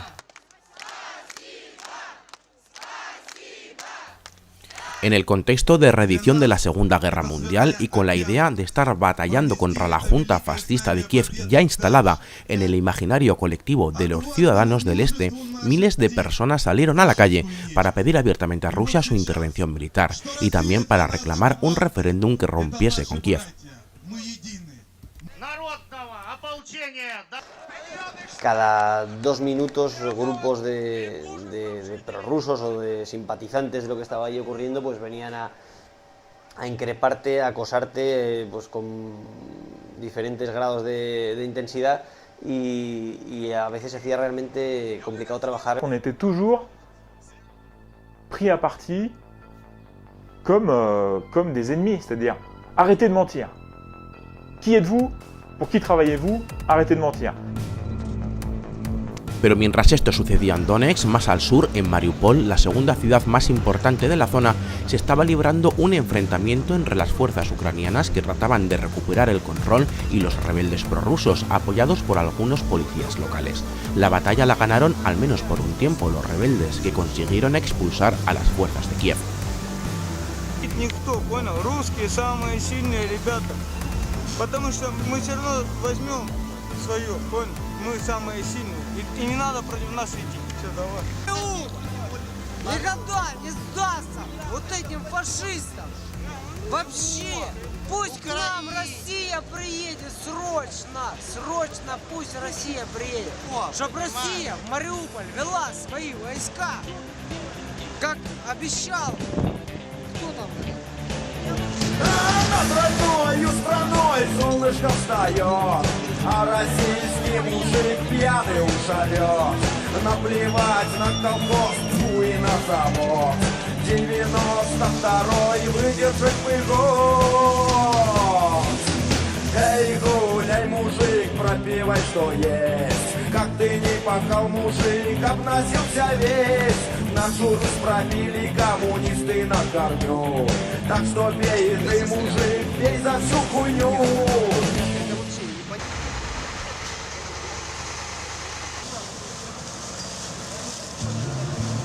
Когда в стране бардак и порядка нету, народ Юго-Востока требует референдум. Когда срывают старика георгиевскую ленту, люди Юго-Востока требуют референдум. Когда стоят заводы, шахты и работы нету, рабочий класс Донбасса требует референдум. Когда живьем жгут и ставят на колени Беркут, встает Донбасс и требует референдум. Мы требуем референдум. El referéndum de Donetsk y Lugansk fue una expresión de voluntad popular ante todo, eso sí, organizada y llevada a cabo sin unos estándares democráticos mínimos. Y ello deja abierto, digamos, realmente qué fue, si es válida esa expresión de voluntad popular o al faltarle esos estándares democráticos no lo es. Bueno, el referéndum de Donetsk y de Lugansk, ¿cuánto tiempo tardaron en montarlo? ¿3 días? ¿4 días? No tenían censos electorales en la mayoría de los colegios. Yo recuerdo que a 7 de ellos, y tan solo en uno tenían listas de censos electorales. Tampoco había gente controlando cuántas papeletas se metían, cuántas se echaban en la urna, cuántas papeletas no. Cuando había pasado 1 hora de haber votado, dieron resultados del 70%. ¿Te crees que en 1 hora te da tiempo a contar, hacer un recuento de votos o de participación? ¿En 1 hora? Ese referéndum ya sabíamos lo que iba a salir. Las elecciones presidenciales ucranianas se celebraron tan solo en territorios controlados por las autoridades interinas. De aquellas elecciones saldría el presidente que tendría que lidiar militarmente con las revueltas separatistas en el este. Fue Petro Poroshenko, el hombre en la sombra de Maïdan, quien se hizo con el puesto. Ont été réalisés selon les standards démocratiques habituels. Le seul problème, c'est que entre 4 et 7 millions de personnes n'ont pas pu voter, puisqu'elles étaient dans des zones contrôlées par les séparatistes, et donc le vote était impossible. Ce qui est paradoxal dans cette élection, c'est qu'elle a été remportée par un oligarque, par un homme qui, dans son passé, a été asocié avec l'ancien régime de Yanukovych. Bueno, yo creo que las elecciones en Ucrania se producen en un momento muy malo para el Partido de las Regiones, porque está completamente desarbolado. Se presentan, en contra de lo que cree alguna gente, se presentaron bastantes candidatos prorrusos, y no precisamente malos, a las elecciones con poco éxito. Y creo que para muchos ucranianos aquello se presentaba como el capítulo 0 para volver a empezar, o sea, una manera de reiniciar el sistema político. Yo creo que muchos ucranianos han pensado que es un hombre de negocios exitoso, con un pasado menos turbio que Yulia Timoshenko, que obviamente Yanukovych, etc. Y bueno, digamos que es el clavo ardiendo al que muchos ucranianos se han querido agarrar para poner fin a todo lo que está ocurriendo. And to kind of put that into context there, it's actually the relationship with the government is, yeah, this is an interim government, I think, as far as a lot of them are concerned. They see it as a stepping stone. It was necessary to have a working government at the moment, but it's not a working government that they want. You know, it's a working government with figures who were active in the previous administration, in the previous government, and they don't see those people as being part of the future of Ukraine. Es un fracaso de Maidán, porque lo que pedía Maidán era una regeneración política, un cambio en las normas, una limpieza, y claro, parece complicado que venga de un señor que ha estado en las filas de Yanukovych, en las filas de Yushchenko, que lleva presente en el escenario político y que se ha beneficiado además de los sucesivos gobiernos que ha habido y del reparto poco equitativo de las cosas desde siempre. Tras las elecciones comenzó la batalla por Donetsk, concentrada sobre todo en tomar el control de la zona del aeropuerto. Desde allí, desde las posiciones ucranianas, caían los cohetes que golpeaban a la población civil, sobre todo en el barrio de Kievsky. En esta casa, sus ancianos moradores perdieron todo lo que tenían tras uno de estos impactos.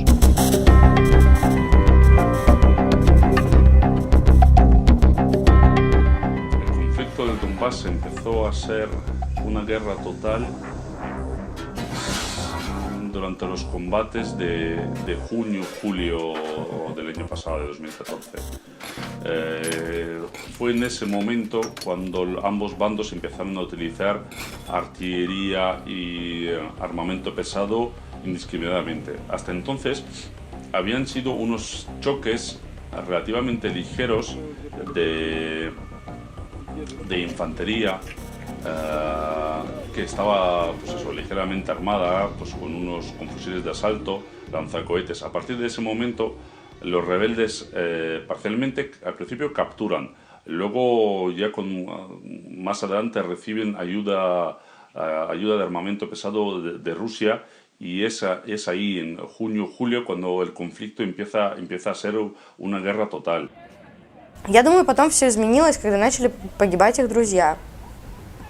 Тогда у них появилась эта идея о том, что Россия – это какой-то защитник, а Украина – это агрессор, ну, то есть тот, кто их убивает. Вторую мировую войну все время вспоминали.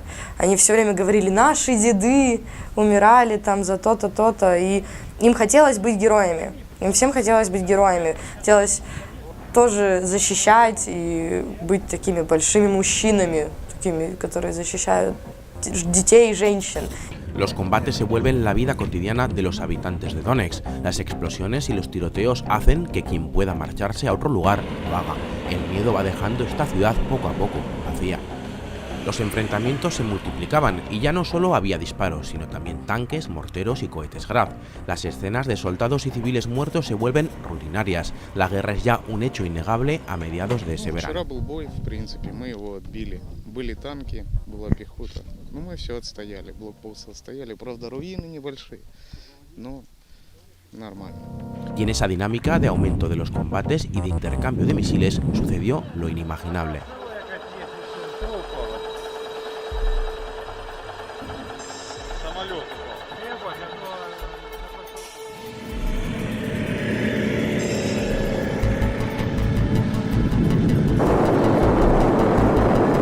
El Boeing 777-200 de Malaysia Airlines, un vuelo civil sin ninguna vinculación con el conflicto, fue derribado en el aire. Los 283 pasajeros y los 15 miembros de la tripulación murieron.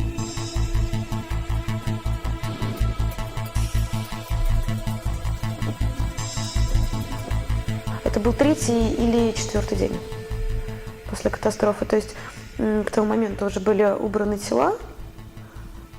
Но даже потому, что вот осталось на месте, да, это фрагменты самолета в огромном количестве, причем я приезжала на место крушения несколько раз, и каждый раз я для себя открывала еще какую-то маленькую деревню или маленькое село, в которой тоже есть обломки этого самолета. Вот действительно, это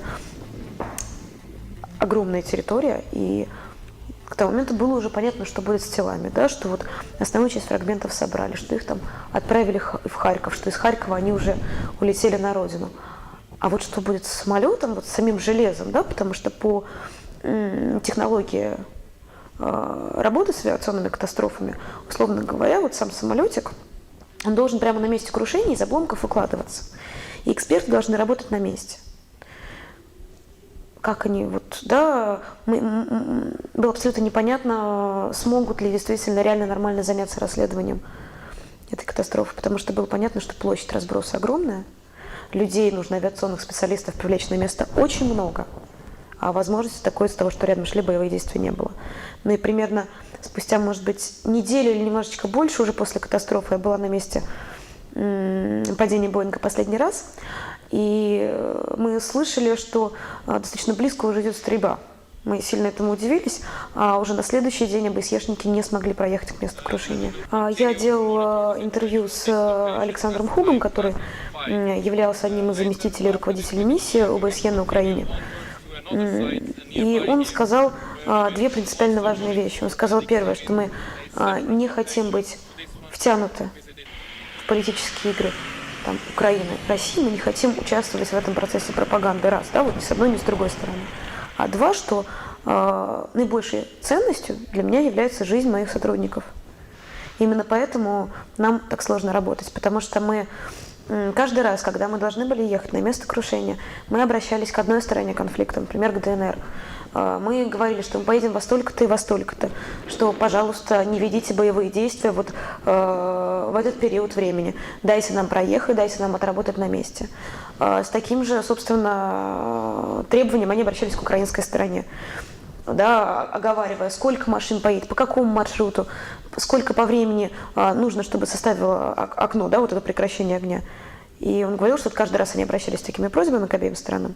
И каждый раз эти просьбы не удовлетворялись ни одной, ни другой стороной. Con la guerra ya a las puertas de Donetsk y con el incremento diario de las víctimas civiles bajo el fuego de artillería, la pregunta clave era quién estaba disparando sobre posiciones I civiles. think the answer is, again, both sides are to blame. I remember running into this issue in Slavyansk, where I was reporting on several different instances during June, during the siege of Slavyansk. And every single night, populated areas were being hit by heavy artillery fire. That was undoubtedly coming from Ukrainian positions. C'est très délicat pour un journaliste de déterminer qui a tué qui, quand tu arrives après les faits. Mais pour moi, ce qui est évident, c'est que l'armée ukrainienne fait très attention à faire le moins de victimes civiles.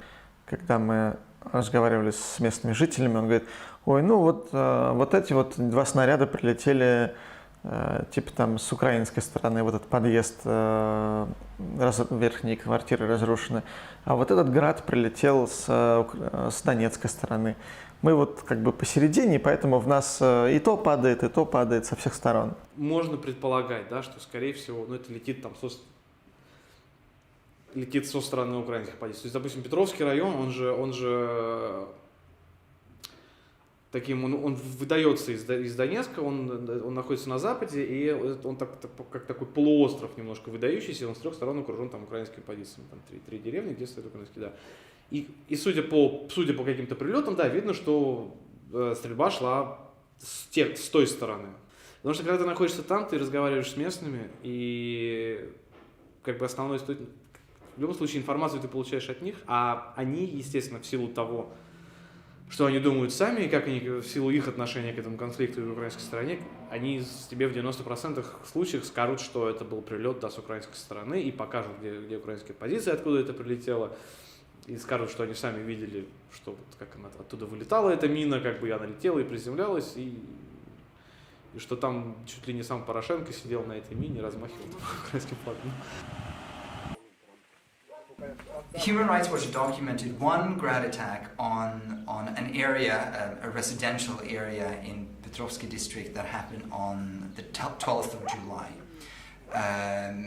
In around 3 or 4 o'clock in the afternoon, suddenly multiple grad rockets hit that area, killing at least 7 people in that area. We counted, we documented 19 places where rockets had hit on that day. And there are probably many more because they're in gardens, they're in forested areas, etc. Там. Вот тут, там.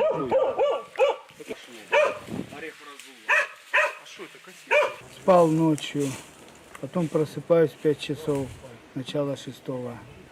Начало взрыв, огонь.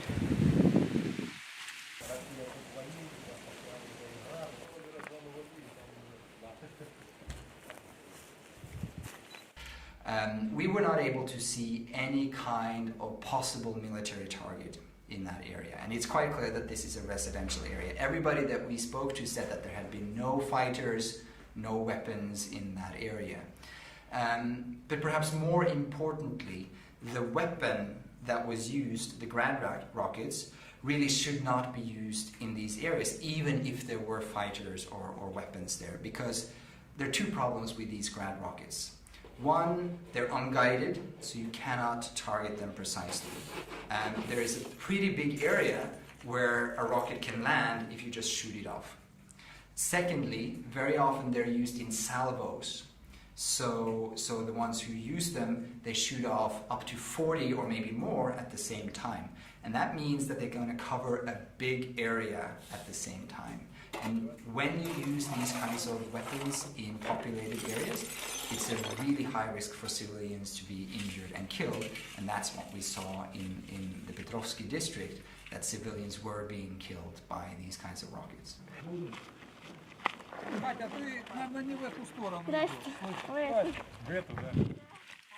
In 4 cases that we looked at in Donetsk, we were able to, by looking at the craters, looking at the direction from where the rockets were coming, from looking at the walls that were hit by these rockets. So if the rocket hits the western wall of a building, it's coming from the west. By doing that, we were able to establish where the attacks were coming from. And in 4 attacks, they were coming from areas under the control of the Ukrainian army. So in 4 of these attacks in Donetsk, which killed 16 civilians, we believe that the Ukrainian army was responsible for those attacks. И просто надо понимать, что это война, когда приезжает 10 ракетных установок, «Град», и каждая установка — это 40 ракет, и выпускает почти 400 ракет в течение нескольких минут, то, конечно, 2 ракеты просто сбойнут по статистике. 3%, например, 3% ракет что-то не так. Они плохо заправлены или неправильно навелись, или у них сломалось там что-то, электроника, они все старые. И понятно, что эти 3% просто получается 12 ракет с дивизиона. Эти 12 ракет явно попадут вообще не туда, куда изначально все предполагали, они полетят. Но с точки зрения как бы мирного населения, 1 ракеты хватает, чтобы разрушить полностью до основания дом, все пристройки, постройки вокруг и убить множество людей. Now, the question always came down to who shot first, right? The Ukrainians would say, oh, the rebels fired first, and so we're just firing back. The rebels would say, no. The Ukrainians just started shelling us, right? who is to blame? You know, should the rebels have been setting up firing positions in heavy populated areas? No, of course not. Should the Ukrainians have been firing in response into heavy populated areas? No, that's also not right. And moving on from that as well, in Pesky I spent a lot of time with artillery positions there, and actually sort of seeing them working, is that they did, you know, they did a lot of research. There was information that came through. There was aerial footage of areas where they're trying to pinpoint sort of mine positions. I say mine positions, mortar positions in English, but they call them mine positions, or looking for evidence of tank movement. The only television they got when there was electricity was the DNR television as well, so they saw sort of when these civilian casualties were happening. Some of the reaction was that it's propaganda. I don't know how we can trust this. Some of the guys, certainly within the artillery as well, were fully aware of the consequences of what they're doing. I don't think any of them would want to see civilian casualties happen, but I think all of them at this stage of the war understand that when you're fighting in such close proximity to a civilian population, that it's inevitable, given the means that they have, that there are going to be casualties. I don't think it's ever intended 100%. You know, I don't think they're there with the intention of killing civilians. Главный вопрос, который был у тех вот людей, которых мы встретили в Луганской, был вопрос «за что?». Потому что в этом населенном пункте нет никакой базы сепаратистов. Там нет ничего, там нет никакой военной цели, по которой можно было бы стрелять. Вопрос «за что?», вот, он был у всех. Los rebeldes organizan autobuses para abandonar el área más cercana a los combates, el barrio de Kievski, y también las casas vecinas a la estación ferroviaria. Pronto la ciudad quedará incomunicada, tanto por aire como por tren.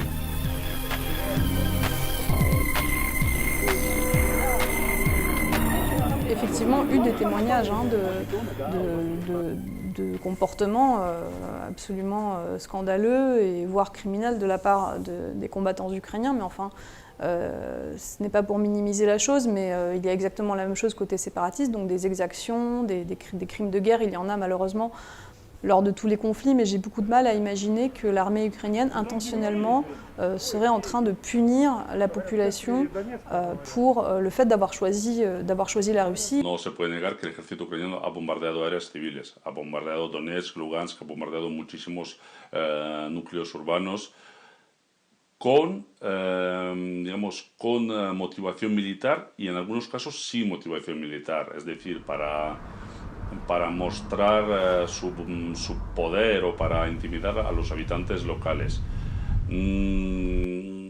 Al contrario, los rebeldes también lo han hecho. Lo que sí que hay que decir que los rebeldes han bombardeado de una manera mucho más selectiva, buscando los objetivos militares.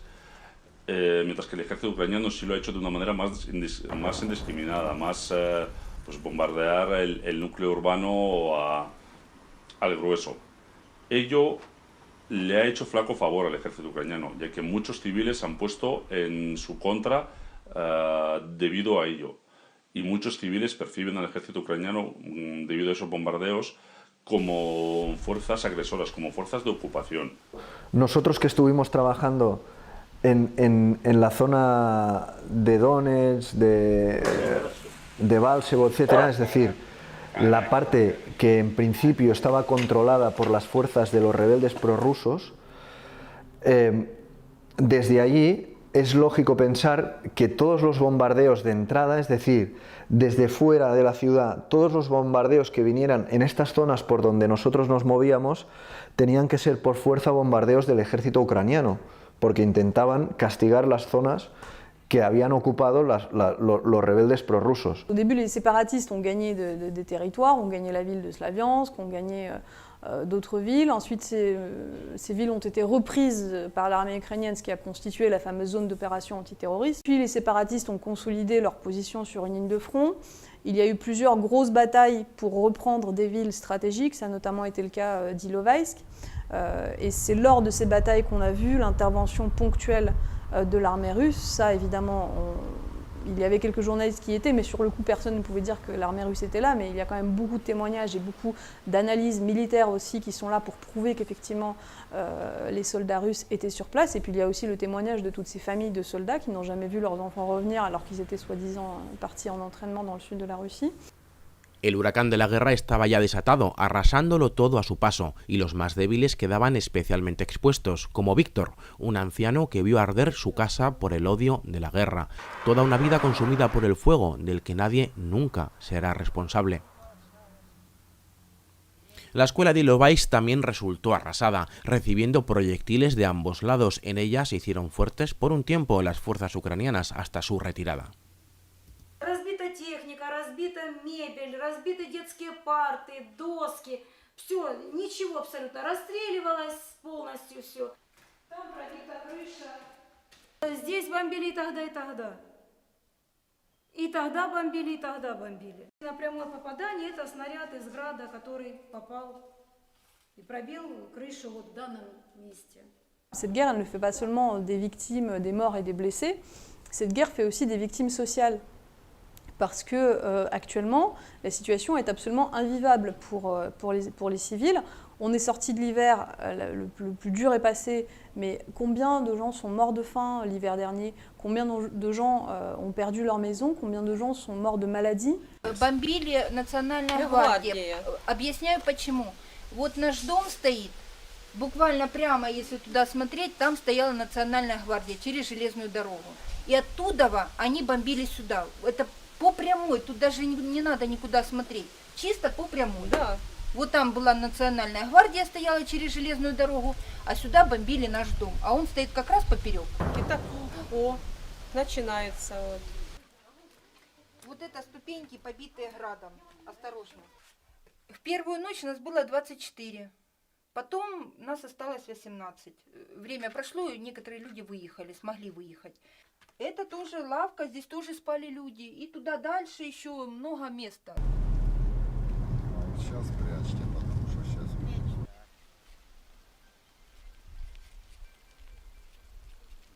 Ну, мы вообще в подвале с детьми прятались, потому что, я думаю, в квартирах нереально. Если дальше проедете, там дома вообще загоревшие, разбомбленные, так что там жить нереально, мне кажется. Большинство людей, наверное, на улице осталось, если они вообще выжили. То есть, как бы, я не думаю, что в таком вот, как на Зорьке там разбомбили дома, что там можно было выжить, если люди действительно были в домах. Ну, мы вот в подвале лично сидели. Ну, то есть, как бы...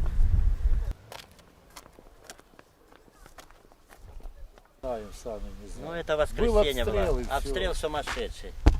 Нацгвардия пуговала, вон, видите, заводоуправление побили. 9 этажей, тут дома все, если вы глянули, почти все пострадали.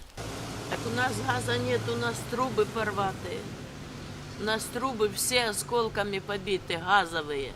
А вода идет, и свет нам дали, и воду. Сейчас Свет дают есть. с 7 до 7, а ночью нету света, и воды нету ночью. La guerra llevó a miles de familias del este a vivir una vida bajo tierra. Los sótanos de los edificios públicos, como este en el centro de Yashunovata, se convirtieron en hogares improvisados y forzosos para una población castigada no solo por las bombas, sino por la falta de productos, el cese de la actividad bancaria o el impago de las pensiones. Люди сейчас уже не готовы многие принять Украину, потому что очень много умерло людей, очень много, я имею в виду даже вот это простые люди, которые не военные, потеряли близких, они потеряли близких и с той стороны, конечно, тоже. Они видят разрушение, смерти людей, и они верят, что это украинцы, и это в каком-то плане, да, это украинская армия стреляет, и они это знают, и они видят, что стреляет ДНР, но ДНР им ближе, потому что многие люди верят, что это все-таки они их защищают, да. И я думаю, они не смогут, им будет сложно простить сейчас то, что Порошенко не смог их защитить. Они винят его ведь не только в том, что он там какой-то нелегитимный президент, а в том, что он от них отказался, что он их бросил, что они тоже граждане Украины, и они хотят, чтобы у них дома тоже было спокойно, а не чтобы приходили солдаты и как бы, любой стороны и стреляли по их домам.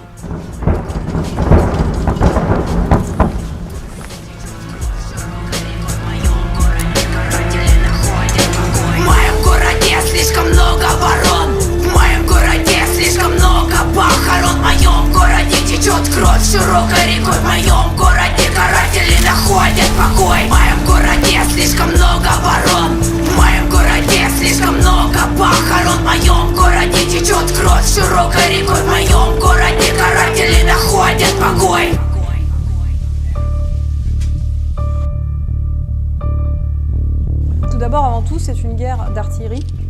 Avant d'être une guerre à l'arme automatique et des combats rapprochés, c'est une guerre d'artillerie.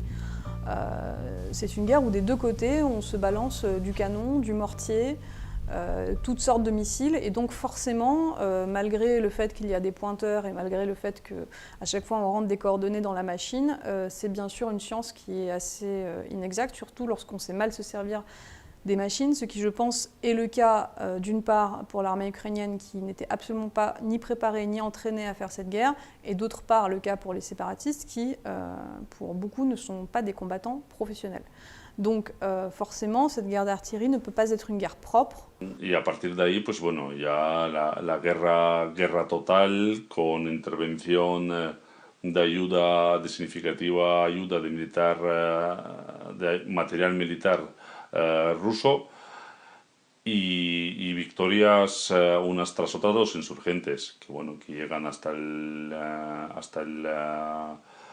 el mar en Novazovsk, amenaza Мариуполь. Мы приехали в Новоазовск, узнали, что там был обстрел больницы, общались с местными жителями, попали еще под один обстрел. Поняли, что в городе будет что-то происходить, потому что местные жители говорили о том, что украинские военные из этого города уходят. Aquel bombardeo que alcanzó el hospital y varias casas del centro fue lanzado por las fuerzas prorrusas y consiguió forzar la retirada del batallón Aidar hasta Mariupol. Ahora los civiles se refugiaban de nuevo en los sótanos, pero esta vez los proyectiles venían del lado rebelde. Там уже не было украинских военных, и мы решили проехать как раз на границу, посмотреть, что же происходит на границе. Когда мы поехали в сторону пропускного пункта Седое, мы неожиданно встретили очень странных людей. Мои коллеги, которые были в Крыму, они говорят, что вот это вылитые вежливые люди, которых видели в Крыму. Они были одинаково одеты, у них была такого темно-песочного цвета формы, не камуфляж, просто темно-песочная. Полностью закрытые лица, они были отлично экипированы. Мы видели, что где-то вот в полях мы уже видели танки с флагами Новороссии. Эти люди даже не стали с нами разговаривать. Мы понимали, что они не будут с нами разговаривать, они были очень серьезно настроены, они просто показали нам дулами автоматов: разворачивайтесь и уезжайте.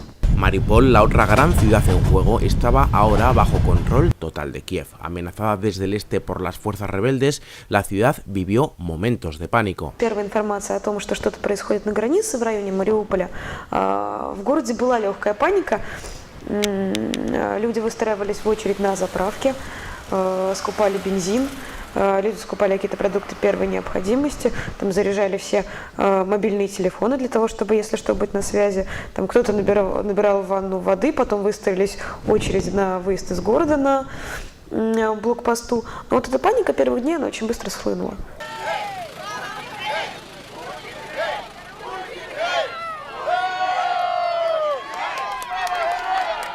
Мы не хотим прихода российских танков. Они уже стоят здесь недалеко в Новоазовске. Мы не хотим России, мы хотим жить в Украине. Мы разговариваем на русском языке, но наша родина Украина. Мы здесь, чтобы оградить наш город и нашу страну от российской агрессии. Это великое событие, когда люди, чувствуя свое единство, чтобы показать, что украинский народ неразрывен.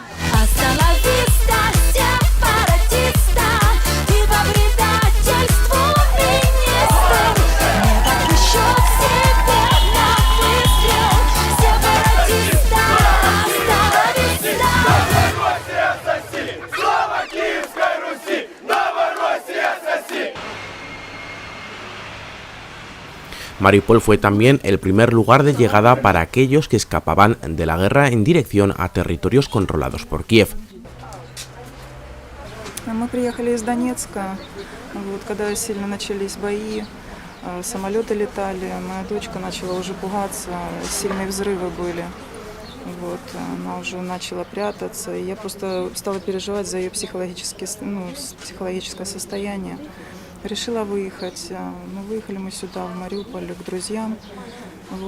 Хорошо, что тут были такие отзывчивые люди. Она стала понимать сразу же, как только начали стрелять, она подбегала ко мне и говорила: мама, бух-бух, дядя, бух-бух. Она понимает, что война.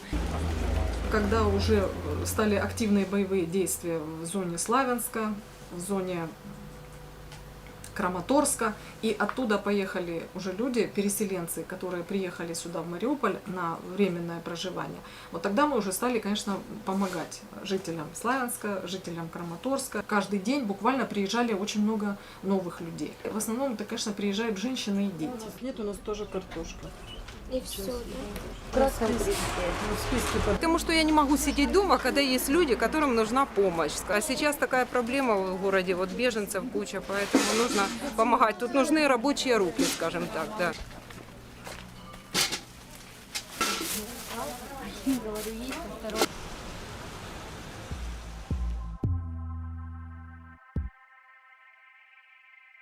Взяли ребенка 3 лет, мальчика маленького, в трусиках, футболке, как Иисуса, на доску объявления прибыли. Один прибывал, 2 держали. И вот это все на маминых глазах. À n'importe quel moment, on peut allumer sa télévision et voir, en zappant d'une chaîne à l'autre, ces images de morts, de destruction, de guerre, de gens qui pleurent, de gens qui hurlent. Et avec tout le temps le même commentaire, l'armée ukrainienne les a bombardés, l'action de l'armée ukrainienne. Donc finalement, il y a d'abord cette tristesse absolument naturelle et humaine de la part des Russes en voyant ces victimes civiles et cette compassion pour ces victimes, mais il y a dans un second temps la colère et la haine qui sont absolument exacerbées par les commentaires qui accompagnent ces images, à savoir des commentaires qui accusent unilatéralement l'armée ukrainienne de choses dont elle est effectivement responsable, à savoir des bombardements envers les civils, mais c'est une vision qui n'est pas du tout complète du conflit, puisque effectivement de l'autre côté on a aussi... La propaganda del conflicto de Ucrania ha llegado a niveles que yo creo que no se ven desde el final de la Guerra Fría. Es bestial. Por la televisión, los periódicos, internet, redes sociales, la división que se ha creado con esa propaganda es quizás uno de los mayores problemas de futuro para Ucrania o para las relaciones ruso-ucranianas, ruso-europeas. Я думаю, что эта война случилась благодаря масс-медиа и пропаганде. И той, и другой стороны. Российское телевидение изменилось очень сильно.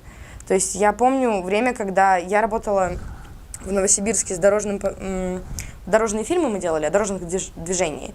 И мы там снимали погибших людей. И наши фильмы нельзя было показывать по телевизору. На федеральных каналах вообще. Потому что раньше нельзя было показывать трупы по телевизору. И сейчас это уже не то, чтобы даже днем или ночью, это ты можешь включить за обедом или утром и увидеть мертвых людей. Ключевую, потому что если бы не пропаганда с самого начала, ничего бы не было. То есть все это, весь конфликт, он, конечно, раскручен телевизором и какими-то пропагандистами непосредственно в поле, которые работали с людьми. People are going to the east to fight because the propaganda machine has been efficient enough to convince people that that's what they need to do. C'est un conflit, à mon avis, artificiel qui a été provoqué par des médias russes qui ont carrément lavé le cerveau des gens du Donbass. Et donc, en tant que journaliste, c'est étonnant de se retrouver dans un contexte où les journalistes ne sont pas uniquement des journalistes, mais sont en réalité des soldats. On était dans ce conflit partie prenante. Pas comme des observateurs étrangers qui observent, mais on était comme des soldats en fait. Et on avait un rôle énorme, même si on était étrangers. La population nous observait, les séparatistes nous observaient en fait comme des soldats ennemis, et non pas comme des journalistes. Я бы как-то смотрел чуть-чуть дальше, чуть глубже, потому что мне кажется, что эти люди в большой степени не вышли из какой-то советской действительности еще. То есть те, кто люди там старшего возраста, они жили еще, вот они жили с каким-то советским образом мысли, то есть они, в принципе, они не то чтобы не были в Украине, да, они были 20 лет в Украине, но думали они все равно категориями Советского Союза. Они всегда смотрели на Россию, потому что это для них был вот тот вот Советский Союз, в котором они жили, в котором у них все было хорошо, в котором и их было очень просто вот этой пропагандой, которая была. Ну, они были очень их было легко в этом убедить. Легко было убедить в том, что вот Россия это очень хорошо, и что в Киеве фашисты.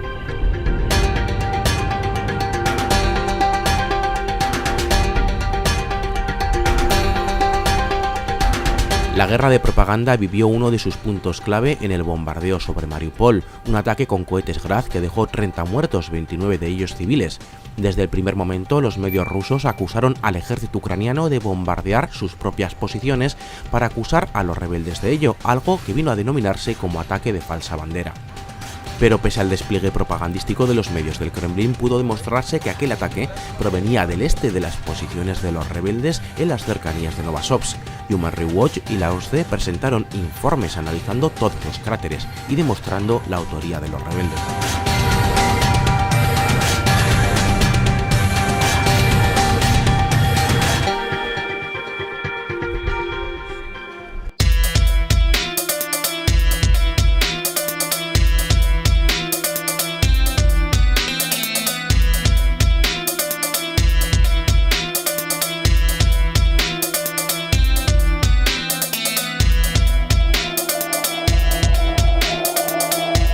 Nosotros llegamos a Donetsk en un momento muy interesante porque cuando entramos justo se han firmado ya unos acuerdos de paz, que son los de Minsk. Todavía no han entrado en vigor porque la firma es al cabo de 5 días, se dan casi, creo que se firman 12 o 13 y dicen el día 15 a las 00 tienen que entrar en vigor estos acuerdos de Minsk y por lo tanto que haya un alto el fuego. В Донецке была такая довольно-таки странная ситуация, когда, да, город был абсолютно пустой, там людей на улицах практически не было, потому что были постоянные там и ночью, и днем обстрелы, ночью чуть там сильнее, днем чуть меньше.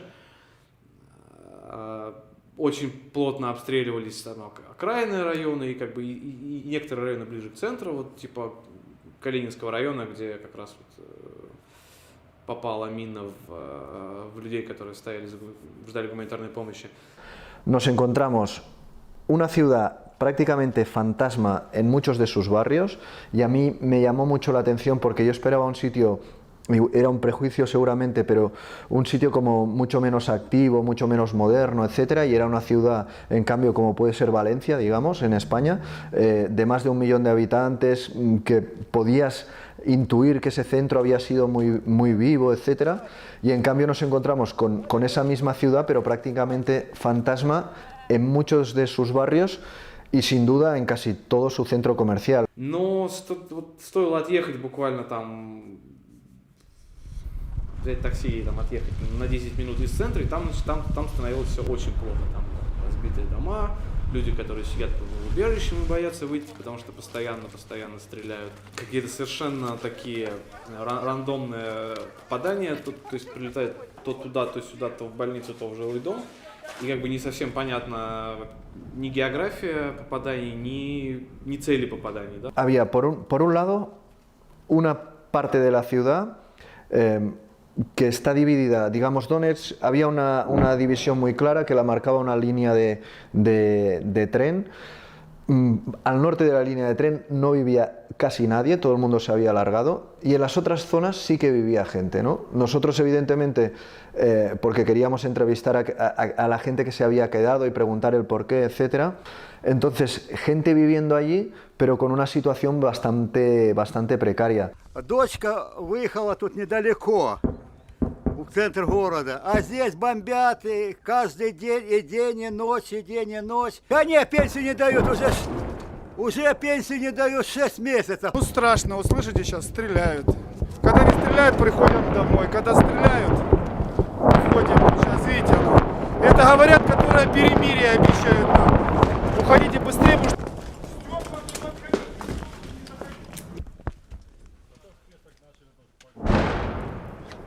Сейчас, в данный момент, ребята, в данный момент не стоит вопрос у нас, мирных жителей, кто будет во власти. А в данный момент хочется мира, чтобы не убивали людей. Ну, понимаете, мы как бы сначала не отделяли нас от Украины никогда. А теперь, ну как мы с ними можем теперь жить вместе? Это ж просто невозможно. Сколько убийств, как это все простить? Понятно, что спустя такое количество времени и такое огромное количество погибших людей, разрушений, обстрелов, и понятно, что Донецк, который подвергался артиллерийским обстрелам на протяжении последнего года почти, понятно, что идея немножко сменилась, и когда тебя кого-то обстреливают, то ты воспринимаешь уже это не как экономическое или идейное противостояние, это уже абсолютно военное противостояние. И ты относишься к другой стране как к врагу. И воюешь с ним за то, что он там разрушил у тебя дом, убил твоего друга, брата, соседа, там, ранил в результате обстрелов родственников и так далее. И то же самое с Киевом. То есть поначалу это было одно отношение, а теперь ненависть к востоку Украины гораздо сильнее, потому что практически у каждого человека в Киеве есть кто-то из родных или друзей, или хотя бы знакомых, кто был ранен, или был убит, или был взят в плен, или хоть, достаточно сильно пострадал в результате этого конфликта. Es verdad que donde se sufrió de verdad, la gente, yo la vi básicamente cansada.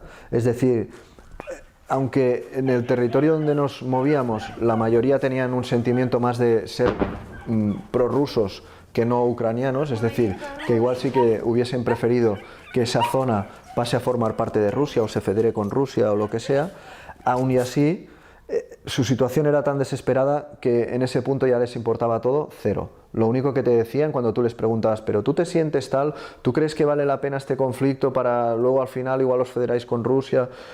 Lo que te decían es, yo quiero paz, yo quiero tener una vida normal. Я очень хочу мира. У меня вообще-то 3 внука. Прожить, немножко воспитать внука, но только в мире. Я не делю Украину, я люблю Украину. Люблю города эти украинские. Но Донецк не надо гробить. Allí encontramos, casi por casualidad, porque fuimos a ver la iglesia de esta zona, pasada una de las iglesias, pasada la estación. Allí la única persona que se quedó viviendo y en una área bastante grande era el señor que restauraba las pinturas de esa iglesia, ¿no? Él había ocupado la casa del cura, estaba en el sótano, vivía ahí sin ningún tipo de comodidad, con un hornillo, casi nada, pero se había quedado allí porque ese era su lugar, él era el restaurador de esas pinturas, supongo que tampoco tenía mucho dónde ir y era uno de estos pocos caracteres que se quedó viviendo en Donetsk, pero que realmente la división esta que marcaba la vía del tren era entre una ciudad poco habitada y una ciudad fantasmagórica.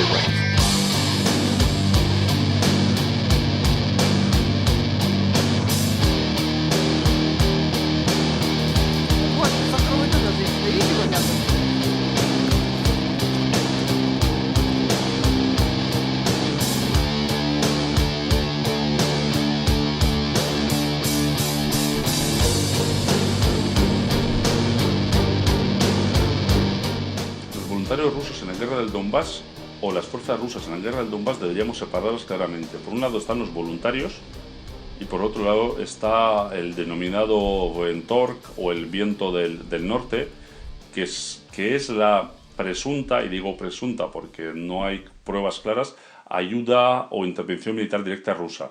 Militares rusos parece que han intervenido en momentos claves para decantar la balanza de ciertas batallas, como podría ser en verano la de Ilovaisk o ahora en invierno la de Дебальцево. Конечно, сейчас говорят, вот там одни российские солдаты. Это тоже неправда. Там много местных, там много добровольцев, а там особенно много стало добровольцев из числа местных после, наверное, декабря, когда война стала затяжной.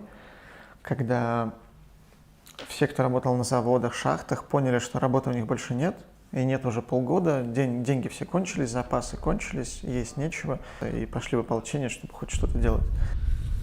Но таких людей, в принципе, людей, которые так или иначе когда-то там были в российской армии и поехали туда, их много.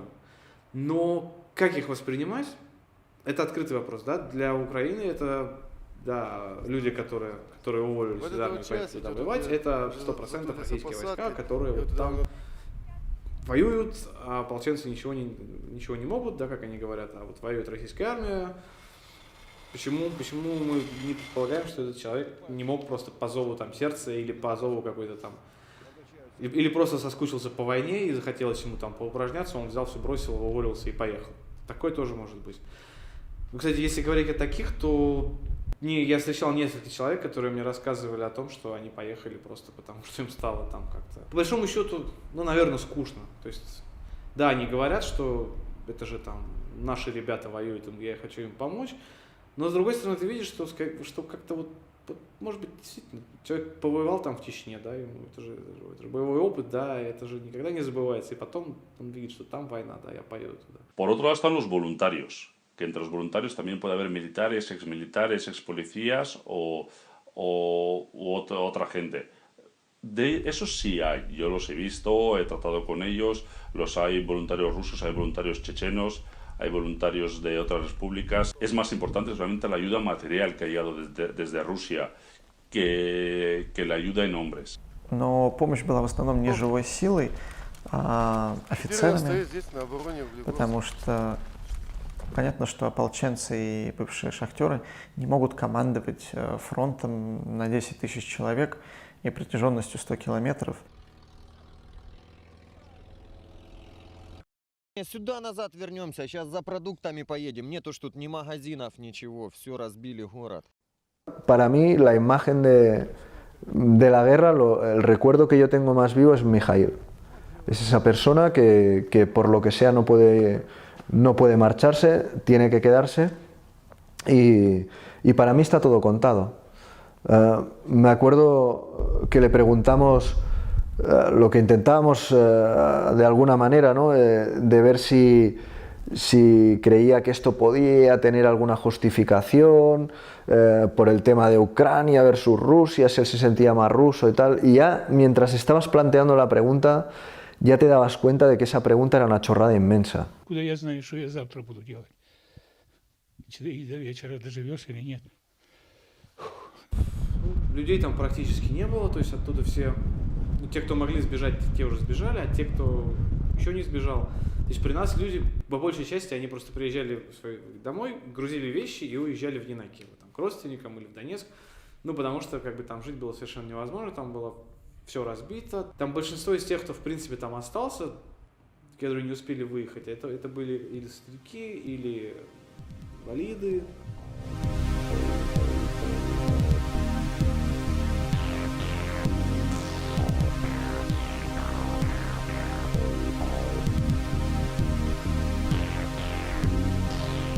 Puis le combat pour la prise de Debaltsevo, cette ville stratégique qui relie les villes de Donetsk et de Lugansk, où là aussi on a une très forte présomption de la présence de l'armée russe, où aussi c'était une bataille qui a immédiatement suivi un cessez-le-feu, où là aussi, une fois que cette bataille était terminée, finalement le cessez-le-feu plus ou moins tenait.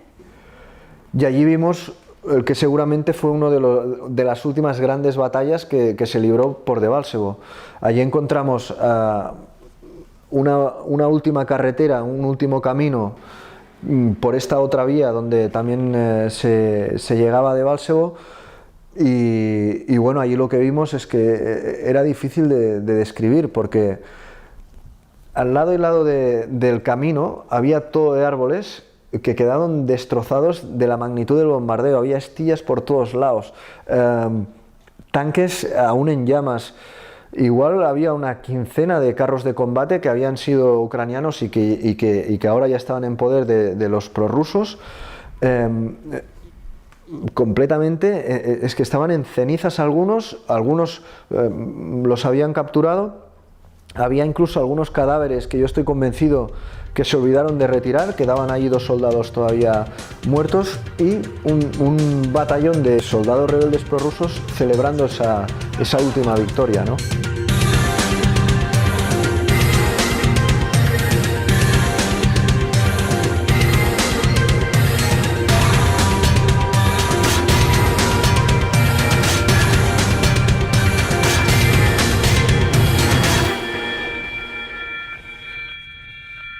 Я не верю, что может быть какая-то в ближайшие, не знаю, 10 лет мирное существование Донецка, теперь и Киева.